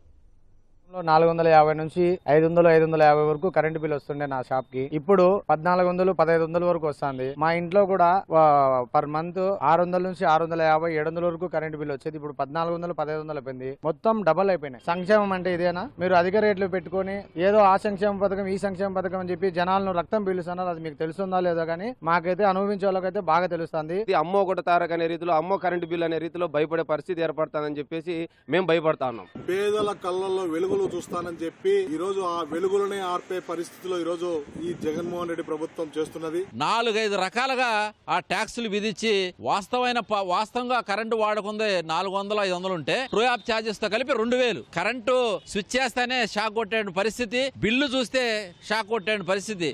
ప్రతి నెల మా ఇళ్లలో వచ్చేది కరెంటు బిల్లు సగటు మనిషికి 800 రూపాయలు ఇస్తే మాకు చాలా ఎక్కువ. 800 రూపాయలు అంటే అట్లాంటిది నెలకు వచ్చేసి 5000 రూపాయలు కరెంటు బిల్లు వస్తుంది. కూలి పని చేసుకుని బతికే మనిషి 800 రూపాయలు కరెంటు బిల్లు కట్టడానికి చాలా యాత్ర పడుతుంటాం మేము. అట్లాంటిది 5000 రూపాయలు వస్తే కరెంటు బిల్లు ఒక సగటు మనిషి ఎలా బతకాలి మీరు చెప్పండి? ఒక ఫ్యామిలీ, ఒక మగుడు పిల్ల, 2 పిల్లలు ఉంటారు, 4 పిల్లలకి ఎంత కరెంటు బిల్లు వచ్చిందండి నెలకి? ఈ విధంగా 5000 రూపాయలు కరెంటు బిల్లు వస్తే ఏ విధంగా తిని బతకాలి జనాభా? సరే కరెంట్ ఏమైనా ఉంటుందా అంటే పగలపూట కరెంట్ ఉండదు, రేత్రిపూట కరెంట్ ఉండదు. ఆ ఎండ తీవ్రతకి జనాభా ఇంట్లో ఉండాలంటే ఉండలేని పరిస్థితి, బయట తిరగాలంటే తిరగలేని పరిస్థితి. మీ ఉండేది రేకుల షెడ్లు, వచ్చేది మాకు 450 రూపాయలు కరెంట్ బిల్, 1650 రూపాయలు వచ్చింది. కరెంట్ వాళ్ళు వచ్చినప్పుడు కరెంట్ ఫీజులు బీకెళ్తున్నారు. పెత్తందారుల మీద పోరాటం చేస్తామని చెప్పేసి వైఎస్ జగన్మోహన్ రెడ్డి గారు ప్రకటనలు ఇస్తా ఉన్నారు. ఆయన పెత్తందారుల మీద పోరాటం చేస్తా ఉన్నారో, పేద ప్రజల మీద పోరాటం చేస్తా ఉన్నారో అనేది ఒకసారి విద్యుత్ ఛార్జీల బిల్లులు ఈ నెల చూస్తే గానీ మనకు అర్థమవుతా ఉంది. నిత్యం విద్యుత్ కోతలతో నాణ్యమైనటువంటి విద్యుత్ సరఫరా ప్రభుత్వం మరి ప్రజలకి వారి యొక్క వాలంటీర్ ద్వారా విసిరికరలు, లాంతర్లు కూడా పంచితే మరి బాగుంటుంది. 1072 రూపాయలు వచ్చిందండి బిల్లు. అంతకుముందు 400, 500 వచ్చేదండి. పింఛని వాడు తీసేశారండి. 2 కొడుకులు ఉన్నారని, మీటర్లు ఉన్నాయని ముసలాయనికి పింఛని ఇస్తాం మానేశారండి. 3 సంవత్సరాలు అయిందండి. అంత బిల్లు ఎక్కడ తెచ్చి కడతామండి? మాకేమీ రాదు ఆధారు. కొడుకులు ఎవడ కాపురాలు చేసుకుంటున్నారండి. మాకు ఏమి ఇచ్చేది లేదు. ఏదో ఒక ఇల్లు ఉంటే ఆ ఇల్లు మీద మేము పోషణకారం అవుతున్నాం. ఒక చేతితోటేమో సంక్షేమ పథకాలని చెప్పేసి 10 రూపాయలు ఇస్తూ ఒక చేతితోటి 100 రూపాయలు దోపిడీ చేస్తున్నారు. ఈ రోజు విద్యుత్ ఛార్జీలు 2014, 19లో ఎలా ఉన్నాయి, మరి 19, 24లో ఎలా ఉన్నాయి ఒక్కసారి ప్రజలు కూడా ఆలోచించుకోండి. ఈ ప్రభుత్వంలో వచ్చిన 200 యూనిట్లు ఫ్రీ ఎన్ని ఉంటాయి, 2 మీటర్లు ఉంటే పీకేసాడు. 200 మీటర్లు ఫ్రీ అనేది ఎటుపోయిందో తెలియదు. ఈ రోజు కరెంటు బిల్లు చూస్తే 4,000, 5,000 రూపాయలు వస్తుంది. జగన్మోహన్ రెడ్డి అనే బదులు దోపిడీ జగన్మోహన్ రెడ్డి అంటే ఇంకా బాగుండేది. 8,000 వచ్చింది సార్ ఈ నెల బిల్లు. మాకు గతంలో అయితే 4,500, 4,000 వచ్చింది. తర్వాత ఈఎండిఎన్సీ 900 దాంతో యాడ్ చేస్తారు. ఆల్రెడీ మనం అమౌంట్ పే చేస్తుందా, మళ్ళీ వచ్చిందండి బిల్లు. పాన్ షాప్ రన్ చేస్తున్నాం అండి. పాన్ షాప్ కరెంట్ బిల్లు 700, 800 ఇలా వచ్చేది. ఇప్పుడు ఏకంగా 1,500, 1,200 వచ్చేస్తుంది. మాలాంటి మధ్య కుటుంబాల్లో మేము ఒకప్పుడు కరెంట్ బిల్లు కడుతున్నాము, ఎప్పుడు 100లో కడుతున్నాము. ఇప్పుడు చూస్తేనేమో అది వేలల్లో విపరీతంగా ట్రూ ఆఫ్ ఛార్జెస్ అంటారు. అవేంటివే అర్థం కాదు. ఈ రోజు కరెంటు బిల్లు వేలల్లో కట్టాలంటే మధ్యతరగతి కుటుంబాలము మేము ఎలా కట్టుకోగలం కరెంటు బిల్లు? 400 మా ఇంటికి 440 రూపాయలు వచ్చేదండి. ఇప్పుడు 800 చిల్లర వస్తుంది. ఎండాకాలంలో మే నెలలో 670 రూపాయలు వస్తే నవంబర్లో 790 రూపాయలు వచ్చింది. ఇది ఎలా వచ్చిందో నాకు అర్థం కావట్లేదు. చిన్న వ్యాపారం కానీ పెద్ద వ్యాపారం వరకు కూడా ఈ రోజు కరెంట్ బిల్స్ కట్టుకోలేక అంగళ్ళు మూసేసిన పరిస్థితి ఉన్నాయి. ఎందుకంటే బాడీలో పక్క టౌన్లో పెరిగి ఉన్నాయి. ఈ కరెంట్ బిల్లు బాడీలు కరెంట్ సమానంగా వస్తున్నాయి. వినిల్ గారు, 2014-19 మధ్య 5 ఏళ్ల పాటు విద్యుత్ ఛార్జీలు పెంచడానికి చెప్పి అప్పటి ముఖ్యమంత్రి చంద్రబాబు స్పష్టంగా చెప్పారు. భవిష్యత్తులో ఇంకా తగ్గిస్తామని కూడా ఆయన స్పష్టం చేశారు. మరి 2019 నుంచి 24 మధ్య వరుస పెంపులు, టారిఫ్ మార్పులతో ఉక్కిరి బిక్కిరి చేసినటువంటి విద్యుత్ బిల్లులను కూడా చూసాము. ఇప్పుడు ఈ ప్రభావం ప్రజల మీద ఎలా పడింది? ఈ కష్టాలు తప్పాలంటే ఎలా? 2019 ఎలక్షన్స్ అప్పుడు జగన్మోహన్ రెడ్డి గారు నేను పూర్తిగా కరెంటు ఛార్జీలు తగ్గించేస్తాను అని చెప్పి ఒక బూటకపు హామీ ఇచ్చి అధికారంలోకి వచ్చారు. కానీ ఆయన అధికారంలోకి వచ్చాక తగ్గించకపోగా అసలు దేశంలోనే ఎక్కడా లేని విధంగా ఈ 54 నెలల్లో 9 సార్లు పెంచి 64,000 కోట్ల రూపాయల భారం ప్రజల మీద మోపారండి. నిజంగా సామాన్యులు నడ్డివిరి చేశారు జగన్మోహన్ రెడ్డి గారు ఈ బాధుడే బాధుడితో. అంటే చూడండి, నిజంగానే ఇందాక సామాన్య ప్రజలు, నేను మధ్యతరగతి అమ్మాయినే, గతంలో మాకు 3 గదులు ఇళ్ళు, మేము ఉండేది 4. మాకు వచ్చే కరెంటు బిల్లు గత ప్రభుత్వంలో 1,500 నుంచి 2,000 రూపాయలు, అది కూడా వేసవకాలం మే నెలల్లో. ఇవాళ మే నెలలో 7,000 రూపాయల కరెంటు బిల్లు. మరి అదే ఇల్లు అప్పుడు ఉన్నటువంటి ఎలక్ట్రానిక్ గ్రాడ్యుయేట్స్ ఇప్పుడు ఉన్నాయి. మరి కొత్తగా మేమేమీ మార్చలేదు, అయినా కూడా 7,000 రూపాయల కరెంటు బిల్లు. నిజంగా ఇవాళ స్విచ్ చేయాలంటే మాకు షాక్ కొడుతుంది ఆ బిల్లు చూసినప్పుడల్లా. కరెంటు ఛార్జీలు తగ్గించుకోవడం కోసం ఆ బిల్లును తలుచుకుని వేసవకాలంలో కూడా బయట కూర్చుని పేపర్లతో విసురుకర్లతో విసురుకోవాల్సిన దుస్థితిలో ఉన్నాం ఇవాళ. అంటే జగన్మోహన్ రెడ్డి గారు ట్రూ అప్ ఛార్జెస్ అండి, కొత్త ఛార్జెస్. నిజంగా వాడుకున్న కరెంటుకు వచ్చిన బిల్లు ఒకటైతే ఈ ఛార్జెస్ అన్నీ కలుపుకుంటే చాంతాడంత అవుతుందన్నమాట. దీని గురించి మనం ఎలక్ట్రికల్ బోర్డ్ డిపార్ట్మెంట్ వాళ్ళ దగ్గరికి వెళ్తే ఎవరు సమాధానం చెప్పరు దీని మీద.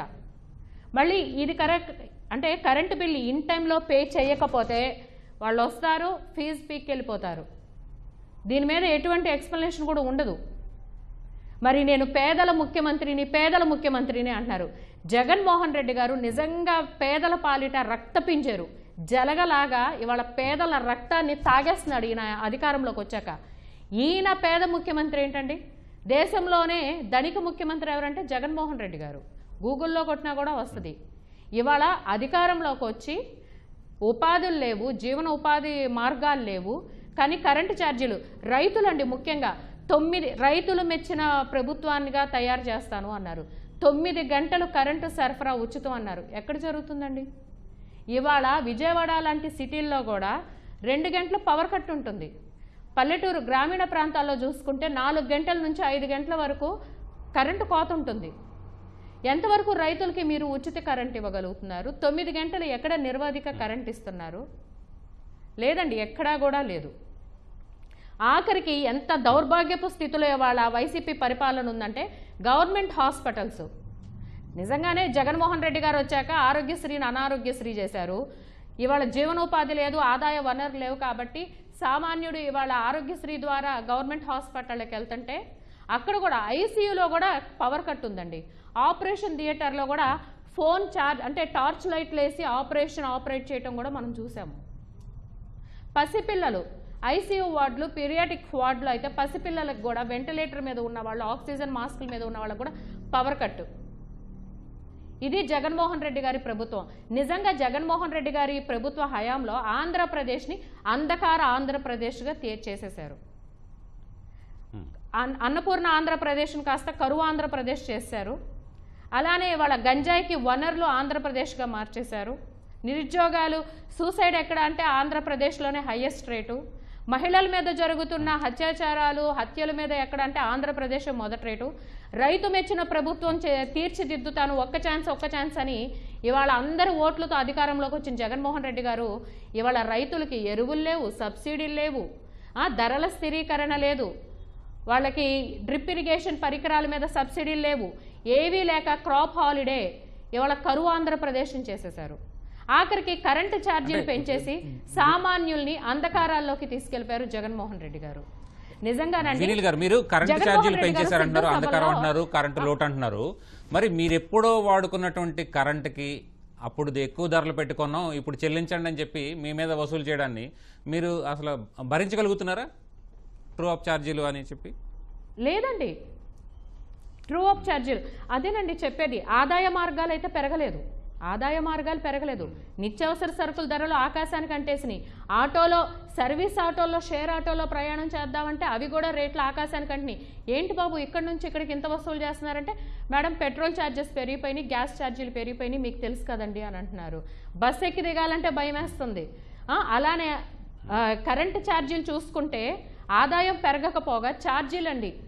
ఇవాళ అంటే ఇంట్లో పెద్దవాళ్ళు ఉంటే, పెద్ద వయసు వాళ్ళు ఉంటే ఈ వేసవకాలంలో కూడా కాసేపు ఒక ఫ్యాన్ ఎక్కువసేపు ఆడించాలన్నా, కూలర్ లాంటిది వేసుకోవాలన్నా కూడా భయపడిపోయే దుస్థితిలో ఉన్నాం ఇవాళ. చెట్ల కిందో బయట వరండాల్లోనో న్యూస్ పేపర్లు పెట్టి ఇసురుకోవాల్సి వస్తుంది.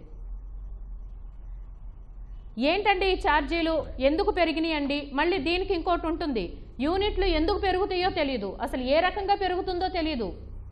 గతంలో వాడిన వాడకమే ఇప్పుడు వాడుతున్నాము. రైతు వారి కుటుంబం వాళ్ళమండి మేము. గత ప్రభుత్వంలో మా ఇంటికి 3,000 రూపాయలు వేసవకాలంలో మేము అదనంగా వాడిన 3 నుంచి 4,000 రూపాయల కరెంటు బిల్లు వస్తే ఇవాళ 10,000 రూపాయలు వచ్చింది. దేనికి వచ్చింది? దీనికి సమాధానం ఉండదు. జగన్మోహన్ రెడ్డి గారు సిద్ధం సభల్లో అంటున్నారు, నాకు ఇంకొకసారి అవకాశం ఇవ్వండి, నా మొదటి సంతకం 2,50,000 మంది ఉన్న వాలంటీర్లని పర్మనెంట్ చేస్తాను, దాని మీద నా మొదటి సంతకం అంటున్నారే. మొదటి సంతకం 5 కోట్ల ఆంధ్రులకి లబ్ధి చేకూరేలాగా కరెంటు ఛార్జీలు తగ్గించే ఫైల్ మీద పెడతానని ఆయన మాట్లాడగలుగుతున్నారండి? ఆయనకి ఎక్కడ చిత్తశుద్ధి ఉందండి? ఆయనకి ఎంత మట్టికి ఆయన ప్రైవేట్ సైన్యం, ఆయన మళ్ళీ అధికారంలోకి రావటం, ఇప్పుడు ఒకసారి అధికారంలోకి వచ్చి land, sand, wine, gravel, natural assets అన్ని తినేసి 8 లక్షల కోట్ల అవినీతి దోచేసుకున్నారు. పేదల్ని మాత్రం పీల్చి పిప్పు చేసేశారు. ఈయన పేదల ముఖ్యమంత్రి కాదండి, పేదల ద్రోహి జగన్మోహన్ రెడ్డి గారు. సప్లాన్ నిధులన్నీ గత ప్రభుత్వం ఇచ్చే సంక్షేమ పథకాలు కూడా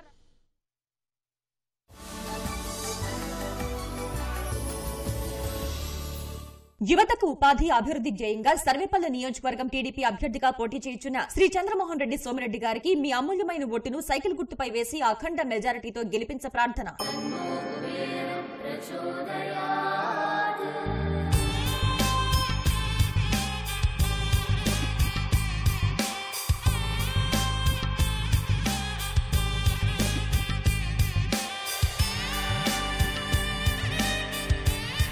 కుబేరలక్ష్మి కటాక్షంతో అందరి ఇంట్లో బంగారం, వజ్రం, వెండి నిండా. లలిత అక్షయ తృతీయ బంగారు నగలకు తరుగులో 1% తగ్గింపు, వజ్రాభరణాలు క్యారెట్కు 5,000 తగ్గింపు. చెమట కాయల కాలం వచ్చింది, చెమటతో బాధ మండే ఎండలు తెచ్చే కాలం వచ్చింది, చల్లని డర్మీకూల్. వేప మరియు తులసితో కూడిన కొత్త డర్మీకూల్ చెమట కాయలను తొలగిస్తుంది, చల్లని ఉపశమనాన్ని అందిస్తుంది.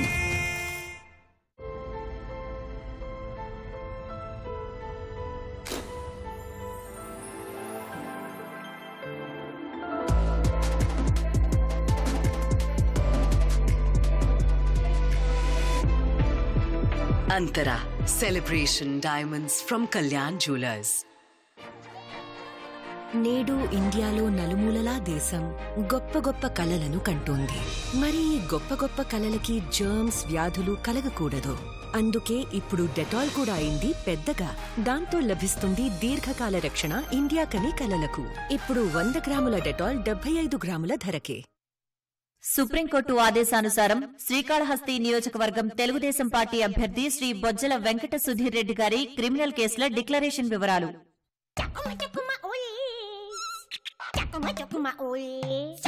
దురద మీ చేయి దాటిపోయినప్పుడు హెచ్గార్ పనికి వస్తుంది.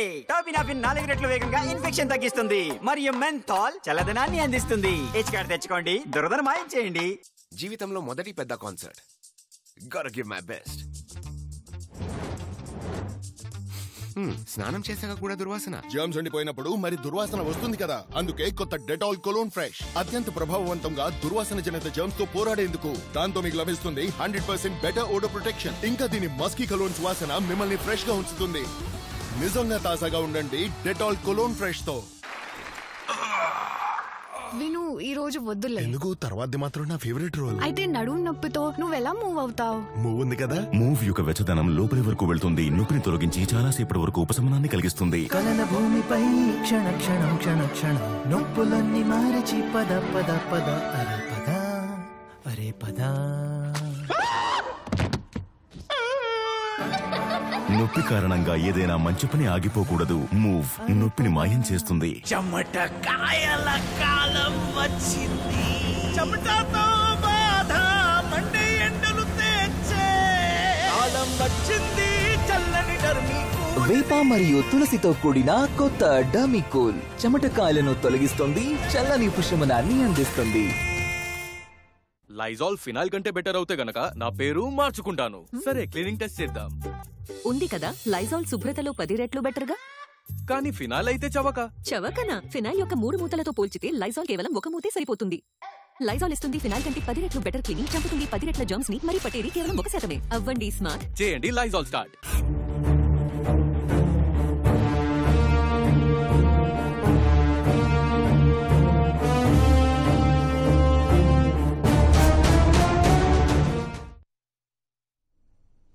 ప్రత్యేక చర్చా కార్యక్రమానికి తిరిగి స్వాగతం. మహమ్మద్ గారు, నిత్యావసరాలు, రవాణా సహా అన్నిటి మీద ప్రభావం చూపే పెట్రోలు, డీజిల్ ధరలు మిగిలిన రాష్ట్రాల కంటే ఏపీలో ఎందుకు ఎక్కువగా ఉన్నాయి? అసలు ప్రత్యక్షంగా పరోక్షంగా ప్రజల మీద పడుతున్నటువంటి భారం ఎంత ఉంది? ఒకటి మనం స్పష్టంగా కనపడుతుందండి. ఎందుకంటే పక్క రాష్ట్రాలలో పెట్రోల్, డీజిల్ ఆ రాష్ట్ర ప్రభుత్వాలు అమ్ముతున్నాయి. ఆంధ్రప్రదేశ్ ప్రభుత్వం కూడా పెట్రోల్, డీజిల్ అమ్ముతుంది, గ్యాస్ కానీ అమ్ముతున్నారు. కానీ వాస్తవానికి అక్కడ ఉన్నటువంటి ధరలు మనకి కర్ణాటక కంపేర్ చేస్తే 10 రూపాయలు ఎందుకు ఇక్కడ ఎక్కువగా ఉంది. మనకి తెలంగాణకు చూసుకుంటే 4-5 రూపాయలు అక్కడ తక్కువ ఉంటుంది, ఇక్కడ ఎక్కువ ఉంటుంది. ఒక సాధారణమైనటువంటి బార్డర్లో మనకు 3-4 రాష్ట్రాలు బార్డర్లు ఉన్నాయి. అటు తమిళనాడు కావచ్చు, ఇటు ఒరిస్సా కావచ్చు, అటు కర్ణాటక కావచ్చు, ఇటు తెలంగాణ కావచ్చు. మన ఆంధ్రప్రదేశ్ చిన్న చిన్న వాహనాలు, ఆటోలు కానీ, మొపైడ్స్ కానీ, ఇట్లాంటి చిన్న చిన్న కార్లు వాడుతున్నటువంటి వాళ్ళు డైరెక్ట్గా వాళ్ళు మాట్లాడే సందర్భంలో చెప్తున్నది ఏంటంటే, ఒకసారి ట్యాంక్ ఫుల్ చేసుకోవాలంటే ఖచ్చితంగా ఈ ప్రభుత్వానికి కట్టే ఈ అదనపు డబ్బుల కన్నా పక్క రాష్ట్రం పోయి తెచ్చుకుంటే బాగుంటుందని స్ట్రైట్గా చెప్తున్నటువంటి పరిస్థితి ఉందండి. ఆ పరిస్థితి ఎందుకు వచ్చింది? ఈ ప్రభుత్వం ఎందుకు పెట్టింది? కేవలం ఈ రాష్ట్రంలో పన్నులు పెంచేసినటువంటి పరిస్థితి ఉంది. ఈ రాష్ట్రంలో అదనంగా ప్రజల నుంచి దోపిడీ చేసుకోవాలి. ఖచ్చితంగా ఈ ప్రభుత్వం యొక్క విలాసాలకి కోట్ల రూపాయల ప్రజాధనాన్ని ఈరోజు ఎన్నికల ప్రచారం సందర్భంగా ప్రభుత్వం ఇస్తున్నటువంటి అడ్వర్టైజ్మెంట్స్ మనకు కనపడుతున్నటువంటి పరిస్థితి. గతంలోనూ చూసాం. గతంలో ఏదైనా ప్రభుత్వ యాడ్ మనం చూసామంటే ఆ రాష్ట్ర ప్రభుత్వ పథకాలు కనిపించేవి. ఆ రాష్ట్రంలో ఉన్నటువంటి 1-2 ఐఏఎస్ అధికారులు కనిపించేవాళ్ళు. ఆ శాఖకు సంబంధించినటువంటి కనీసం మంత్రి గారి బొమ్మన్న కనిపించేది. కానీ ఈరోజు మనం పరిశీలించండి, ఎక్కడ ఏ అడ్వర్టైజ్మెంట్లో కూడా ఆ అధికారులు ఎవరు కనిపించరు. అసలు ఏ శాఖకి ఎవరు మంత్రి ఈ రాష్ట్రంలో ఇప్పటికీ సాధారణమైన ప్రజలకు ఎవరికి తెలియదండి. ఏ శాఖకి ఎవరు మంత్రి అనేది ఎవ్వరికి తెలియనటువంటి పరిస్థితి. ఏకైక రాజు ఈ రాష్ట్రానికి జగన్మోహన్ రెడ్డి. ఆ రాజుగారి ప్రచారానికి కావాల్సినటువంటి కోట్ల రూపాయల ప్రజాధనాన్ని అన్ని రకాలుగా ఈరోజు మన మీద వేస్తున్నటువంటి పన్నులు రకరకాల పేరుతో, అది ప్రత్యక్ష పన్నులు కావచ్చు, పరోక్ష పన్నులు కావచ్చు, నిత్యావసర వస్తువుల మీద వసూలు చేస్తున్నటువంటి పన్నులు కావచ్చు, మొత్తం రాష్ట్రంలో ఖజానాను నింపుకోవడానికి అన్ని రకాలుగా. మీకు చిన్న ఉదాహరణ చెప్తానండి. ఈరోజు భవన నిర్మాణ కార్మికులకి ఒక బోర్డు ఉంది. వాళ్ళ యొక్క సంక్షేమాన్ని ఈరోజు అమలు చేయాలి. ఏదైనా ఒక ప్రమాదం జరిగితే భవన నిర్మాణ కార్మికునికి చెయ్యికి చిన్న ప్రమాదం జరిగితే 50,000, కాలు ఏదైనా ప్రమాదం జరిగితే తాను రిలీఫ్ కావడానికి 1,00,000 రూపాయలు, చనిపోతే ఆ ప్రమాదంలో ఇంత డబ్బులు ఇవ్వాలి అనేది ఒక సంక్షేమ నిధి బోర్డు ఉంది. ఏదైనా ఓ బిల్డింగ్ కన్స్ట్రక్షన్ కాంట్రాక్టర్లు ఏం చేస్తారంటే ఆ సిస్సు డబ్బుల్ని ఆ సంక్షేమ బోర్డుకి జమ చేయాలి. ఇంత వైశాల్యంలో నేను బిల్డింగ్ కడుతున్నాను, ఆ సంక్షేమ నిధికి ఇంత డబ్బులు కట్టాలని ఈ 5 సంవత్సరాలలో భవన నిర్మాణ కార్మికులు కేటాయించినటువంటి సెస్ డబ్బుల్ని ఈరోజు దారి మళ్లించేసినటువంటి పరిస్థితి. అంతేకాదు ఈరోజు ఎస్సీ, ఎస్టీ, బీసీ మైనార్టీలు నాకు సోదరులు అని చాలా గొప్పగా సిద్ధం సభల్లో జగన్మోహన్ రెడ్డి గారు మాట్లాడతారు. ఈ ఎస్సీ, ఎస్టీ, బీసీ మైనార్టీలకు కేటాయించినటువంటి నిధుల్ని ఎవరికి ఇచ్చావు?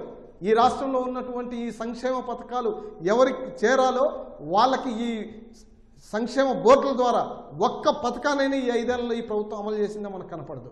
అంటే సంక్షేమం అనేది పేరుకు మాత్రమే నవరత్నాలు తప్ప 100 రకాల సంక్షేమ కార్యక్రమాలను ఈరోజు మరుగున పడేసి దిక్కులేని పథకాలుగా ఈరోజు సంక్షేమ బోర్డుల్ని నిస్సహాయ బోర్డులుగా మార్చేసినటువంటి పరిస్థితి ఉంది. చివరికి ఇందాక నేను చెప్తున్నట్టు ఈ సంక్షేమ కార్మికుల సంక్షేమ బోర్డు నిధులు, వాళ్ళ డబ్బులు, వాళ్ళకి చెందాల్సినటువంటి డబ్బులు, వాటిని కూడా తీసుకొని నవరత్నాలను నేను బటన్ నొక్కేసినానంటే ఇంతకంటే దౌర్భాగ్యం ఏదైనా ఉంటుందండి.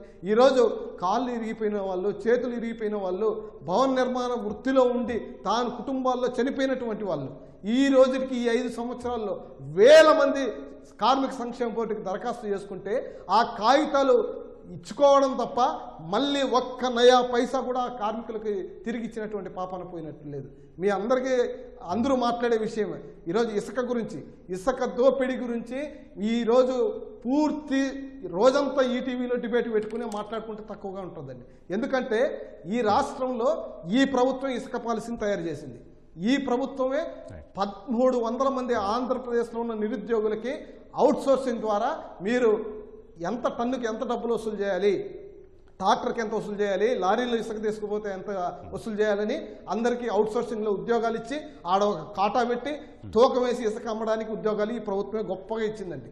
ఇచ్చిన 6 నెలలు ఈ ఉద్యోగాలను తొలగించేశారు. ఎప్పుడైతే జేపీ కాంట్రాక్టర్గా ఈ రాష్ట్రానికి జయప్రకాష్ అనే ఒక ప్రైవేట్ కంపెనీని తెచ్చి మొత్తం ఈ రాష్ట్రంలో ఉన్న అన్ని రీచుల్లో ఎంత ఇసుక తోడుకోవాలో ఆ కంపెనీ వాళ్ళకి అప్పచెప్పేశారు. ఆ కంపెనీ వాడు ఏం చేశాడు, 100 మీటర్లో నువ్వు ఇసుక తీసుకుని ఆయన నీకు పర్మిషన్ ఇస్తే వాడు 1000 మీటర్లు తీసేస్తున్నాడు.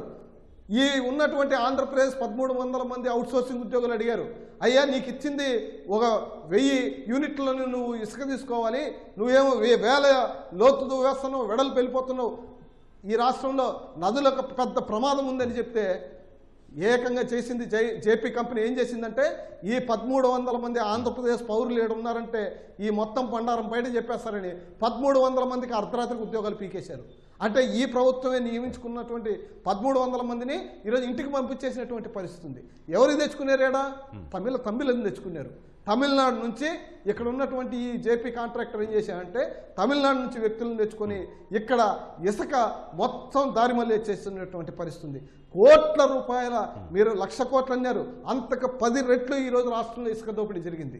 ఈ రాష్ట్రంలో బహుశా భారతదేశంలో ఏ రాష్ట్రంలోనూ ఇసుకని ఇంత దారుణంగా అమ్ముకున్నటువంటి కనీసం ఇసుక అయినా అందుబాటు ధరలో ఉందా పేద ప్రజలకి? ధరలు కాదండి మాట్లాడాల్సింది. ఈరోజు ధరలు ఎంత రేటు పెట్టినా సాధారణమైనటువంటిది మనం స్పష్టంగా జగనన్న ఇల్లు కట్టించాడండి. ఎంతమందికి ఇల్లు కట్టించాడు? నేను ఈరోజు రాష్ట్ర ప్రభుత్వానికి అడుగుతున్నా, మీరు ఒక్క జిల్లాలో ఒక 100 ఇళ్ళు అయినా పూర్తి చేసి ఈరోజు రిప్పన్ కట్ చేసింది 5 ఏళ్ళ ఈ ప్రభుత్వం. వీళ్ళు ఇస్తున్నటువంటి డబ్బులకి ఇసుక కొనుక్కోవడానికి పనికి వస్తాయి, భవనం కట్టుకోవడానికి, ఇల్లు కట్టుకోవడానికి కాదు, కేవలం ఇసుక కొనుక్కోవడానికి ఈ డబ్బులు సరిపోతున్నటువంటి పరిస్థితి. కనీసం ఆ ఇల్లు అయినా పూర్తి చేయడానికి ఉపయోగపడుతుందా? సాధ్యం కాదు. ఎక్కడికక్కడ జగన్మోహన్ రెడ్డి ఇచ్చినటువంటి కాలనీలో మొండి గోడలుగా మిగిలిపోయినాయి. ఎక్కడికక్కడ చెరువుల్లో, గుంటల్లో, ఎక్కడ శ్మశానాల దగ్గర ఊరికి 3 కిలోమీటర్లు 5 కిలోమీటర్లు వెలేసినట్టు ఈ కాలనీలు ఇచ్చినటువంటి పరిస్థితి. దీంట్లో కూడా ఆ యొక్క ప్రజాప్రతినిధులు, అక్కడ ఎమ్మెల్యే ఉంటే ఎంపీ ఉంటే ఎంపీ, కోట్ల రూపాయలు తాను ఇక్కడ కాలనీ వస్తుందంటే ముందే పోయి 5 లక్షలకో 10 లక్షలకో కొనుక్కోవడం, ఇదే భూమిని ప్రభుత్వానికి కోట్ల రూపాయలకి అమ్ముకొని కోట్ల రూపాయలు ఈ ప్రజాప్రతినిధులు గడించినటువంటి పరిస్థితి కూడా ఉంది. అంటే ఇసుకనే మనం ఎందుకు మాట్లాడుకోవాలి అంటే ఇంత ఇసుక తోడేశారు, నదుల్ని 100 రెట్లు లోపలికి వెళ్ళిపోయినాయి, కానీ ఇసుక ఎక్కడుంది అనేది నాకు ప్రశ్న.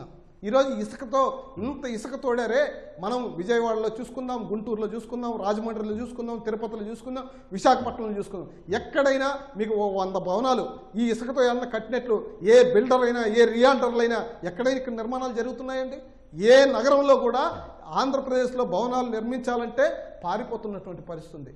కాంట్రాక్టర్లు ఎక్కడ నిర్మించి అమ్ముకుందామనే పరిస్థితి కనిపించట్లేదు ఎవరికి.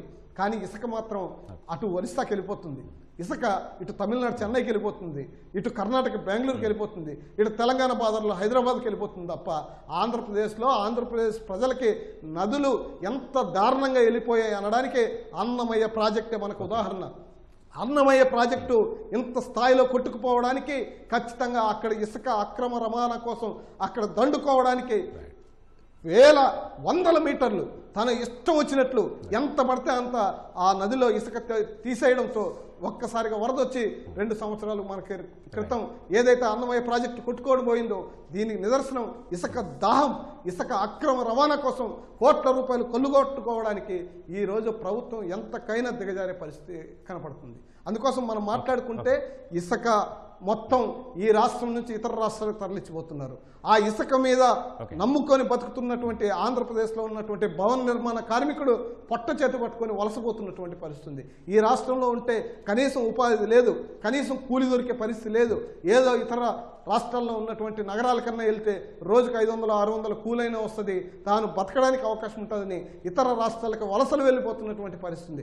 గతంలో ఎప్పుడో 15-20 సంవత్సరాల క్రితం ఆంధ్రప్రదేశ్లో వలసలు ఉన్నాయంటే అవకాశం ఉండేది. కానీ అనేక రకాల అవకాశాలు ఈ రాష్ట్రానికి పెట్టుబడులు రావడానికి, పరిశ్రమలు పెట్టడానికి, ప్రత్యేక హోదా తీసుకొస్తే పరిశ్రమలు వస్తాయి, 22 మంది ఎంపీలు ఇవ్వండి, నేను కేంద్రం మెడలు వంచుతా అని చెప్పినటువంటి జగన్మోహన్ రెడ్డి ఈరోజు ఎక్కడ ఏమి ఈ రాష్ట్రానికి చెందినటువంటి ఎంపీలు ఏం సాధించారనేది ఎక్కడ ఎవరికి కనపడినటువంటి పరిస్థితి. అందుకోసం ఈ రాష్ట్రంలో ఉన్నటువంటి పేద ప్రజలు నడ్డి విరిచే దుర్మార్గమైనటువంటి పరిపాలన 5 ఏళ్లలో జరిగిందని మాత్రం మనం చెప్పగలం.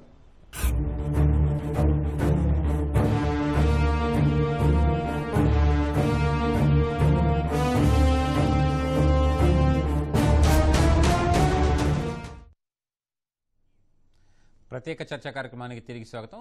జమలయ్య గారు, ఆస్తి పన్ను, రిజిస్ట్రేషన్ ఛార్జీలు, చెత్త పన్ను సహా ఏ పన్నులు ఎంత మేర బాధారు, వాటి ప్రభావం ప్రజాజీవనాన్ని ఎంత భారంగా దుర్భరంగా మార్చింది, అసలు క్షేత్రస్థాయిలో పర్యటనకు వెళ్ళినప్పుడు ఈ పన్నుల మోత మీద ప్రజలు ఏమనుకుంటున్నారు? ఇప్పుడు వైకాపా ప్రభుత్వం అంటేనే ఇవాళ అన్ని రకాల భారాలను పెంచే ప్రభుత్వం అని చెప్పేసి ప్రజలు అనుకుంటున్నారు. ఉదాహరణకి ఆస్తి పన్ను పెంచారు, చెత్త పన్ను అండి. అసలు చెత్త పన్ను పెంచినటువంటి చెత్త ప్రభుత్వం వైఎస్ఆర్సీపీ ప్రభుత్వం. ఇంతకన్నా దుర్మార్గం ఒకటి లేదు. నేను కొన్ని గ్రామీణ ప్రాంతాలు, పట్టణాల్లోనే కాదు గ్రామాల్లో కూడా ఉందని, విజయవాడ పక్కన ఉన్నటువంటి చోడవరం విలేజ్లో మొన్నంగి నరసింహరావుని అతనికి ఫోన్ చేసి అడిగాను. ఎంత అంటే 60 రూపాయలు. ఏంటంటే చెత్త పన్ను ఎంత తీవ్రమైనటువంటి అసంతృప్తి వ్యక్తం చేస్తా ఉన్నారు. అదేవిధంగా ఆస్తి పన్ను, చెత్త పన్ను, డ్రైనేజీ పన్ను, ఆర్టీసీ ఛార్జీలు, కరెంటు ఛార్జీలు, అదేవిధంగా అనేక రకమైనటువంటి పన్నులు పెంచారు. రిజిస్ట్రేషన్కి సంబంధించి కనుక మేము పరిశీలిస్తే చాలామంది రిజిస్ట్రేషన్ ఛార్జీలు పెంచారనుకుంటారు. కానీ రిజిస్ట్రేషన్ ఛార్జీలు పెంచక దొడ్డిదారిన మరొక రకమైనటువంటి యూజర్ ఛార్జీలు పెంచారు. ల్యాండ్ వాల్యూ ఛార్జీలు పెంచారు. ఉదాహరణకి ఒక అపార్ట్మెంట్ ఎవరైనా కొనుగోలు చేయాలని ముందుకు వస్తే అతనికి ఏం చేస్తారు, ఫస్ట్ ఫ్లోర్కి ఒక ఫేర్ షీటు ఒక 30 రూపాయలు. అదేవిధంగా రెండో ఫ్లోర్కి కూడా అంతే ఉంటుంది. మూడో ఫ్లోర్కి వెళితే దాన్ని 60 రూపాయలు. ఎన్ని ఫీట్లు పెరిగితే అన్ని 30 రూపాయలు పెంచే పద్ధతిని పెంచారు. అంటే ఒక రకంగా కనిపించినటువంటి రూపంలో ఈ రాష్ట్ర ప్రభుత్వం వాళ్ళ భూమి యొక్క విలువని, ఆస్తి విలువని పెంచి వాళ్ళు దోపిడీ చేస్తున్నటువంటి స్థితి కనిపిస్తూ ఉంది. అంతేకాదు కొన్ని వీలునామాలు ఉన్నాయి. వీలునామాలో గతంలో వీలునామా యూజర్ ఛార్జ్ వచ్చేసి 1000 రూపాయలు, కానీ యూజర్ ఛార్జీ 200 రూపాయల నుంచి 500 పెంచారు.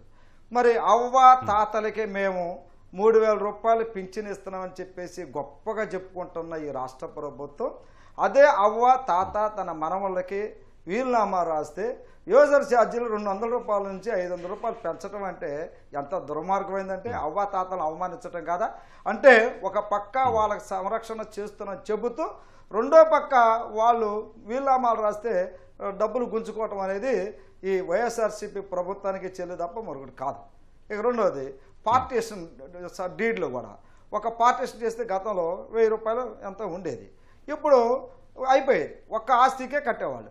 ఇప్పుడు ఎంతమంది పార్టీషన్ చేసుకుంటే అంతమంది యూజర్ ఛార్జీలు కట్టాలని చెప్పేసి ప్రభుత్వం వసూలు చేస్తూ ఉంది.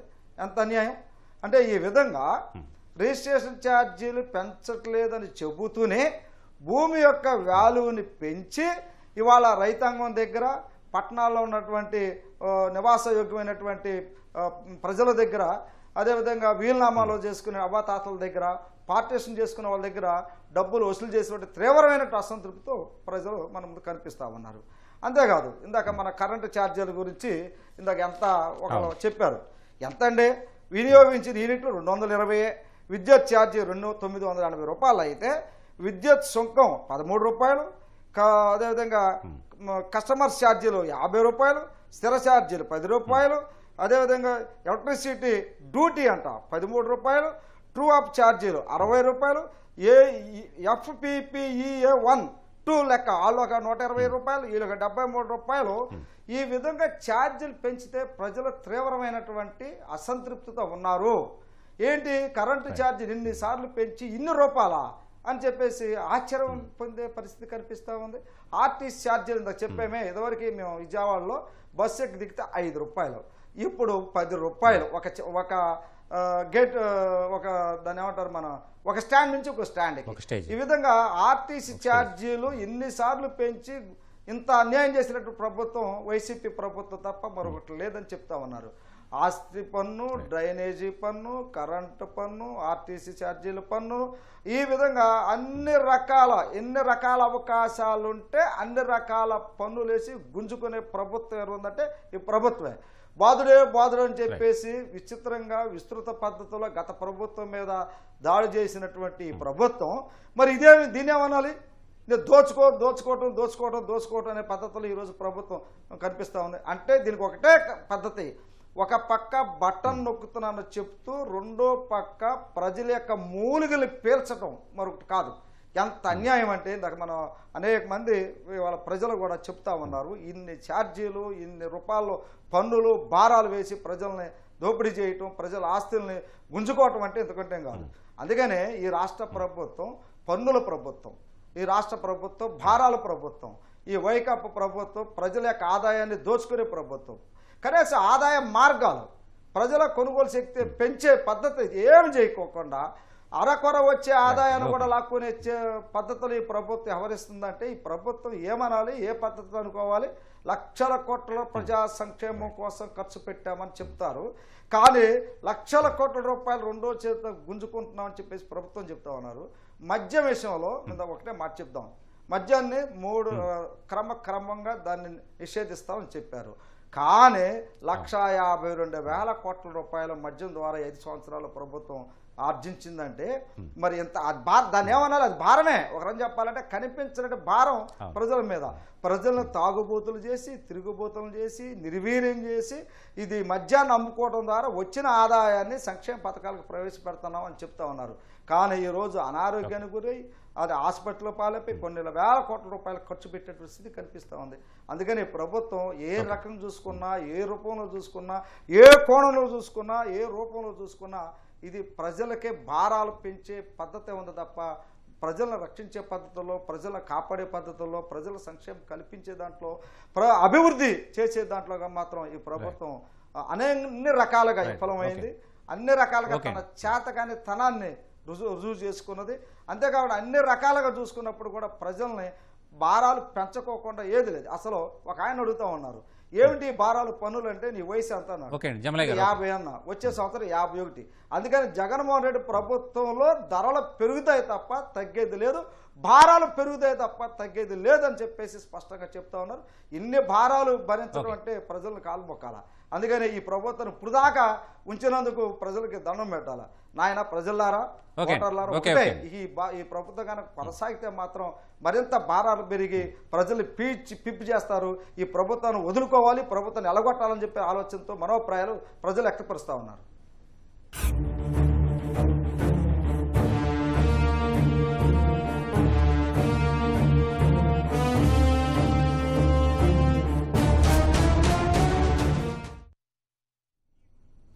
ప్రత్యేక చర్చా కార్యక్రమానికి తిరిగి స్వాగతం. వినీల్ గారు, అంటే వైసీపీ అలాగే టీడీపీ, జనసేన, బీజేపీ కూటమి ప్రకటించినటువంటి మేనిఫెస్టోలు మీరు చూశారు.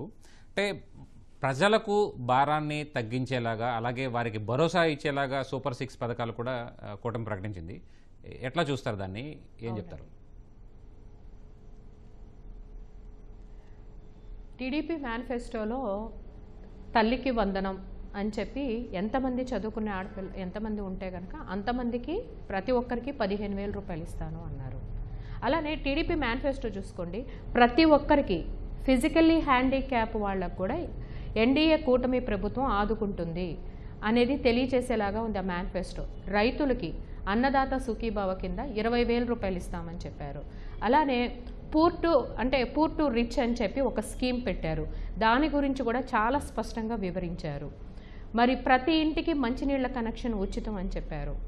పెన్షన్ చూసుకుంటే జగన్మోహన్ రెడ్డి గారు నేను 3,000 రూపాయలు చేస్తా అని చెప్పి మాట ఇచ్చారు. కానీ తీరా అధికారంలోకి వచ్చాక పెంచుకుంటూ వెళ్ళారు. కానీ చంద్రబాబు నాయుడు గారు ఎన్డీఏ ప్రభుత్వం అధికారంలోకి రాగానే 4,000 రూపాయల పెన్షన్ అందిస్తాము, అలానే జూలై నెలలో 7,000 రూపాయల పెన్షన్ ఇస్తాము, ఈ 3 నెలల్లో పెంచిన 1,000 రూపాయలు కూడా కలిపి అని చెప్పి చాలా స్పష్టంగా వాళ్ళ మేనిఫెస్టో తెలియజేస్తుంది. అంటే అభివృద్ధి ప్లస్ సంక్షేమం అనేది ఏ రాష్ట్ర ప్రభుత్వానికైనా 2 కళ్ళు లాంటివి. ఇవి 2 సమానంగా వెళ్ళినప్పుడే, సమపాలనలో వెళ్ళినప్పుడే రాష్ట్ర అభివృద్ధి అలానే ప్రజలకి లబ్ధి చేకూరుద్ది అనేది ఇప్పుడు ఈ 2024 టీడీపీ, జనసేన అలానే బీజేపీ ఈ కూటమి ప్రభుత్వం ప్రకటించిన మేనిఫెస్టో తెలియజేస్తుంది. చిన్న ఉదాహరణ అండి, మనకి గతంలో అంటే 2019 ఎలక్షన్స్లో జగన్మోహన్ రెడ్డి గారు ఏమని ప్రకటించారండి, ఎంతమంది పిల్లలు ఉంటే అంతమందికి అమ్మ ఒడి ఇస్తా అని చెప్పి ఆయన చాలా తెలివిగా ప్రజల్ని మోసం చేసుకుంటూ వచ్చారు. 2019లో ఆయన చెప్పింది ఏంటి, ఆఖరికి వారి భార్య సతీమణి భారతీరెడ్డి గారు కూడా చెప్పారు, ఎంతమంది పిల్లలు ఉంటే అంతమందికి అమ్మ ఒడి 15,000 కాడికి ఇస్తాము, 2 పిల్లలు ఉంటే 30,000 ఇస్తాము అని. కానీ తీరా అధికారంలోకి వచ్చేసరికి తల్లులు ఎంతమంది ఉంటే అంతమందికే ఇస్తాము అని చెప్పి మాట మార్చేశారు. అంటే అవి నవరత్నాలు కాదండి. జగన్మోహన్ రెడ్డి గారు ఇప్పుడు కూడా నవరత్నాలు ప్లస్ నవరత్నాలు 2 అని చెప్తున్నారు. అవన్నీ కూడా నకిలీ రత్నాలు. అమ్మ ఒడిలో ఆంధ్రప్రదేశ్లో 85 లక్షల మంది విద్యార్థులు ఉంటే జగన్మోహన్ రెడ్డి గారు అమ్మ ఒడి పథకం ఎంతమందికి ఇచ్చారండి, 45 లక్షల మందికి ఇచ్చారు. అది కూడా ఎలా ఇచ్చారు, కోతలు విధించి స్కూల్ మెయింటెనెన్స్ కంట, అలానే ఆయాల మెయింటెనెన్స్కి, వాష్రూమ్ మెయింటెనెన్స్కి కూడా పేద విద్యార్థుల దగ్గర వాళ్ళకిచ్చే అమ్మ ఒడి నిధుల్లో నుంచి ఆయన వసూలు చేయటం ఏంటండి. మరి అవి కూడా ఎలా, మొదటి సంవత్సరం ఒకసారి 14,000 ఇచ్చారు, ఆ తర్వాత 13,000 ఇచ్చారు. ఆయన ప్రభుత్వంలో అకాడమిక్ టేబుల్ కూడా చూసుకుంటే ఏమని చెప్పారు జగన్మోహన్ రెడ్డి గారు, ప్రతి సంవత్సరం జనవరిలో అమ్మ ఒడి నిధులు ఇస్తాను అని చెప్పారు. కానీ 2019 అధికారంలోకి వచ్చాక 2019 నుంచి 20 అకాడమిక్ టైం టేబుల్ చూసుకుంటే అప్పుడు మాత్రమే ఆయన జనవరిలో ఇచ్చారు. 2020 నుంచి 21 మొత్తం అసలు ఈయన పాదం మహిమో మరేమో కానీ కరోనా లాంటి విపత్తు వచ్చేసి ఆ సంవత్సరం ఆయన ఎవరికి కూడా అమ్మ ఒడి నిధులు ఇవ్వలేదు. మరి 2021, 22 అకాడమిక్ టైం టేబుల్ చూసుకుంటే అప్పటి నుంచి జూలైలో ఇస్తానని చెప్పి మాట మార్చేశారు. ఇక్కడ ఇంకో మోసం ఏంటంటేనండి, ఇప్పుడు వరకు కూడా మరి ఈ 2024 సంవత్సరం ఇప్పుడు వరకు మరి అమ్మ ఒడి నిధులు రాలేదు, ఎవరికి కూడా జమ అవ్వలేదు. 8th, 9th పిల్లలకైతే అమ్మ ఒడిలో కూడా మళ్ళీ కోతలు, అవినీతే. ట్యాబ్స్ ఇస్తున్నామంటున్నారు. అసలు చదువు చెప్పే టీచర్లు, ఉపాధ్యాయులు పోస్టులు ఖాళీలు ఉన్నాయి, 60 నుంచి 70,000 ఉద్యోగాలు ఖాళీలు ఉన్నాయి, వాటిని భర్తీ చేయండి. ఆంధ్రప్రదేశ్ ఇవాళ సెంట్రల్ గవర్నమెంట్ ఇచ్చిన రిపోర్ట్ ప్రకారం చూసుకుంటే డ్రాబ్యాక్స్ అత్యధికంగా ఉన్నది ఆంధ్రప్రదేశ్లోనే విద్యా వ్యవస్థలో. అలానే ఇంటర్మీడియట్ మార్క్స్ చూసుకున్నా, 10th మార్క్స్ చూసుకున్నా కూడా ఎంత దయనీయ పరిస్థితిలో ఇవాళ ఆంధ్రప్రదేశ్ విద్యా వ్యవస్థ ఉందనేది తెలియజేస్తుంది. అరే చదువులు చెప్పే టీచర్ ఉద్యోగాలు ఖాళీలు ఉంటే అవి ఇంతవరకు భర్తీ చేయలేదు. మెగా డిఎస్సి అన్నారు, మామూలు డిఎస్సి కూడా ఇవ్వలేదు. ఇవేమీ ఇవ్వకుండా విద్యార్థులకి 8,000 9,000 విలువ చేసే ట్యాబ్లు ఇచ్చేసి 13,000 రూపాయల్లో కోత విధించేశారు. మరి విద్యా దీవెన ఎప్పుడో బటన్ నొక్కా అంటున్నారు. ఇప్పటి వరకు విద్యా దీవెన విద్యార్థులకు ఇంతవరకు జమ అవ్వలేదండి. అమ్మఒడిలో కూడా ఈయన అధికారంలోకి వచ్చాక కొత్త షరతులు పెట్టి 7 రకాల షరతులు పెట్టి వాటిని కూడా కోతేసేశారు. 75% అటెండెన్స్ ఉండాలి, 200 యూనిట్లు కరెంటు దాటితే కనుక మీకు వర్తించదు, 4 చక్రాల వెహికల్స్ ఉంటే ఇప్పుడు కాదండి, చిన్న వాళ్ళు ఏం చేస్తారంటే క్యాబ్లు లోన్ రూపంలో కొనుక్కుని క్యాబ్ డ్రైవర్లుగా తిప్పుకుంటూ ఉంటారు. అది వాళ్ళ జీవనోపాధి. అంతేగాని వాళ్ళు స్థితిమంతులు సంపన్నులని కాదు కదా, వాళ్ళకు కూడా కోత విధించేశారు. అంటే అమలు చేయలేక ఇలా రకరకాల షరతులు పెట్టి మీరు ఇందుకు అర్హులు కాదు అని చెప్పి తప్పించేశారు. బైజూస్ అంటున్నారు, టీచర్లు చదువు చెప్పే టీచర్లు లేరు మహాప్రభు అంటే బైజూస్ విధానాన్ని, దేశం మొత్తం రిజెక్ట్ అయిపోయిన బైజూస్ విద్యా విధానాన్ని ఆంధ్రప్రదేశ్లో తీసుకొచ్చాను అంటున్నారు. టోఫిల్ విద్యా విధానాన్ని అంటున్నారు. అసలు టోఫిల్ అంటే ఏంటండి? దానికి క్వాలిఫైడ్ టీచర్స్ ఉండాలి. ఎక్కడున్నారు మనకి? వాళ్ళకి ట్రైనింగ్ ఉండాలి. అంటే ప్రజల్ని అంత గొర్రెల్లాగా భావిస్తున్నారా? ఒక భావితరాల భవిష్యత్తు, ఫ్యూచర్ ఆఫ్ నేషన్స్ ఎయిడెడ్ కళాశాలలు అవి రద్దు చేసేస్తున్నారు. పీజీ విద్యార్థులకి నేను బడుగు బలహీన వర్గాల ముఖ్యమంత్రిని అంటున్నావే, విదేశీ విద్య రద్దు చేసేసారే. 107 కోట్ల రూపాయలు నేను ఖర్చు పెట్టాను అంటున్నారు. కాదండి, ఈ వైసీపీ అలాగే కూటమి ఇచ్చినటువంటి మేనిఫెస్టోలు మీరు చూశారు, వాటినిట్లో ఏది ప్రజలకి భరోసా ఇస్తోంది? ఖచ్చితంగా నవరత్నాలు వర్సెస్ ఈరోజు 6 గ్యారంటీలు అనేది ఒక చర్చనీయాంశంగా రాష్ట్ర ప్రజలకి ఏది మనం నిర్దేశించుకోవాలి అనేది ఈరోజు పరిశీలిస్తున్నారు. ఈ 2 రోజుల్లో తమ తీర్పుని 13వ తేదీ ఖచ్చితంగా ప్రజలు నిర్ణయించుకుంటారు. కానీ ఒకటి మాత్రం వాస్తవం ఉంది.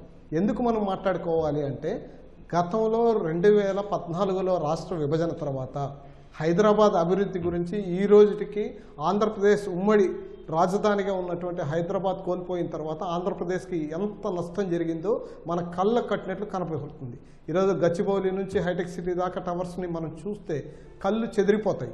ఈ చరిత్ర అంతా గతంలో ఏ నాయకుల యొక్క స్ఫూర్తితో అక్కడ అభివృద్ధి జరిగింది. ఈరోజు ఆంధ్రప్రదేశ్లో రాష్ట్ర విభజన 14లో జరిగిన తర్వాత 2019 వరకు విశాఖ కేంద్రంగా ఐటీ అభివృద్ధికి ఆ రోజు వేసినటువంటి అడుగులు ఈ రోజుకి మన కళ్ళకు కనపడుతున్నాయి. ఈరోజు ఏపీ సన్ రైజ్ స్టార్టప్ అనే ఒక భవనాన్ని ఏపీఐసి ఆ రోజు నిర్మించింది. ఈరోజు 50,000 చదరపు అడుగుల భవనం ఉంది అక్కడ, కానీ దిక్కుముక్కు లేకుండా చేసేసింది ఈ ప్రభుత్వం. రెండో వైపు విశాఖ ఋషికొండలో ఉన్నటువంటి ఐటీ సెజ్, ఈరోజు ఐటీ సెజ్లో ఉన్నటువంటి 14 కంపెనీలు ఈ ప్రభుత్వం వచ్చిన తర్వాత పారిపోయినటువంటి పరిస్థితి కనపడుతుంది. మిలీనియం టవర్స్ మొత్తానికే ఖాళీ అయిపోయినటువంటి పరిస్థితి ఉంది. ఈరోజు మధురవాడ డేటా సెంటర్ కోసం ఈ ప్రభుత్వం వచ్చిన తర్వాత దాదాపు 130 ఎకరాలు డేటా సెంటర్ కోసం ఈరోజు కేటాయించింది. దాదాపు ఆ 4,000 కోట్ల రూపాయలు ఖరీదైనటువంటి విలువైనటువంటి భూముల్ని కారు చౌకగా ఒక కంపెనీ కట్టబెట్టారు. కనీసం ఆ కంపెనీ అయినా స్టార్టప్ చేసింది అంటే అసలు అడ్రస్ లేకుండా ఈ ప్రభుత్వంతో మనం ఇక్కడ ఏదైనా వ్యాపారం చేయగలమా, సాధ్యం కాదని పారిపోయినటువంటి పరిస్థితి మనకు కనపడుతుంది. అంతేకాదు ఈరోజు లులు పరిశ్రమ అనేది ప్రపంచంలోనే ఒక అత్యున్నత ప్రమాణాలు కలిగినటువంటి పరిశ్రమగా అనేక ఇండస్ట్రీస్లో వాళ్ళు లులు మాల్ మనకు హైదరాబాద్లో స్టార్ట్ అయిన తర్వాత మన ఆంధ్రప్రదేశ్ ప్రజలు కూడా అక్కడ వెళ్ళి చూసిండొచ్చు. కానీ లులు మాల్ ప్రపంచ స్థాయిలో ఒక బ్రాండెడ్ కంపెనీగా ఉంది. అట్లాంటి లులు మాల్ విశాఖపట్నానికి వచ్చి ఈరోజు పారిపోయినటువంటి పరిశ్రమ. అంతెందుకు అనంతపురం జిల్లాలో ఉన్నటువంటి కియా పరిశ్రమలో అక్కడ ప్రభుత్వం మారిన వెంటనే అక్కడ ఉన్నటువంటి స్థానిక ఎంపీ వెళ్ళి అక్కడున్న యాజమాన్యానికి బెదిరించడంతో 100 రకాల అనుబంధ పరిశ్రమలు అనంతపురంకి రావాల్సింది ఈరోజు అడ్రస్ లేకుండా సింగపూర్కి వెళ్ళిపోయినటువంటి పరిస్థితి. అంతేకాకుండా రాప్తాడులో జాకీ పరిశ్రమ భూములు కేటాయించారు, పరిశ్రమ రావడానికి ఒప్పందాలు మొదలయ్యాయి. కానీ అక్కడ ఉన్నటువంటి స్థానిక ప్రజాప్రతినిధి ఎంపీ అక్కడ ఉన్నటువంటి ఎమ్మెల్యే దౌర్జన్యాలకు భయపడి ఇక్కడ ఉంటే మనం బతికి బట్టగలేమనేసి జాకీ పరిశ్రమ ఇక్కడ నుంచి పారిపోయినటువంటి పరిస్థితి. ఇట్లా చెప్పుకుంటూ పోతే అనేక రకాల పరిశ్రమలు ఈ రాష్ట్ర ప్రభుత్వం వచ్చిన తర్వాత ఈ రాష్ట్రంలో మనం పరిశ్రమలు నెలకొల్పితే ఇక్కడ ఈ దౌర్జన్యాలు, ఇక్కడ దాడులు మనం తట్టుకొని పరిశ్రమని ముందుకు తీసుకెళ్ళలేమని పారిపోయిన అంటే ఈ రాష్ట్ర కంపెనీగా ఉన్నటువంటి అమర్రాజ కంపెనీ ఈరోజు హైదరాబాద్ దగ్గర మహబూబ్ నగర్ కంపెనీలు పెట్టుకున్నటువంటి పరిస్థితి. ఇట్లా చెప్పుకుంటూ పోతే అనేక రకాల వందల పరిశ్రమలు ఇక్కడ నుంచి పారైపోయాయి. మీరు దావోస్లో మన ఐటీ శాఖ మంత్రి ముఖ్యమంత్రి గారు కూడా హాజరయ్యారు. 130 దేశాల నుంచి ప్రతినిధులు హాజరవుతున్నారు. కానీ మనకు వచ్చినటువంటి పరిశ్రమలు 5 ఏళ్ళలో ఎక్కడంటే మనం అడ్రస్ అంతా ఎత్తుకుని ఎక్కడ కనిపినటువంటి పరిస్థితి. ఓకే మహమ్మద్ గారు ముగించండి సార్. రైట్, ధన్యవాదాలండి ప్రత్యేక చర్చా కార్యక్రమంలో పాల్గొన్నందుకు మీ అందరికీ. ఇది నేటి ప్రత్యేక చర్చా కార్యక్రమం. నమస్కారం.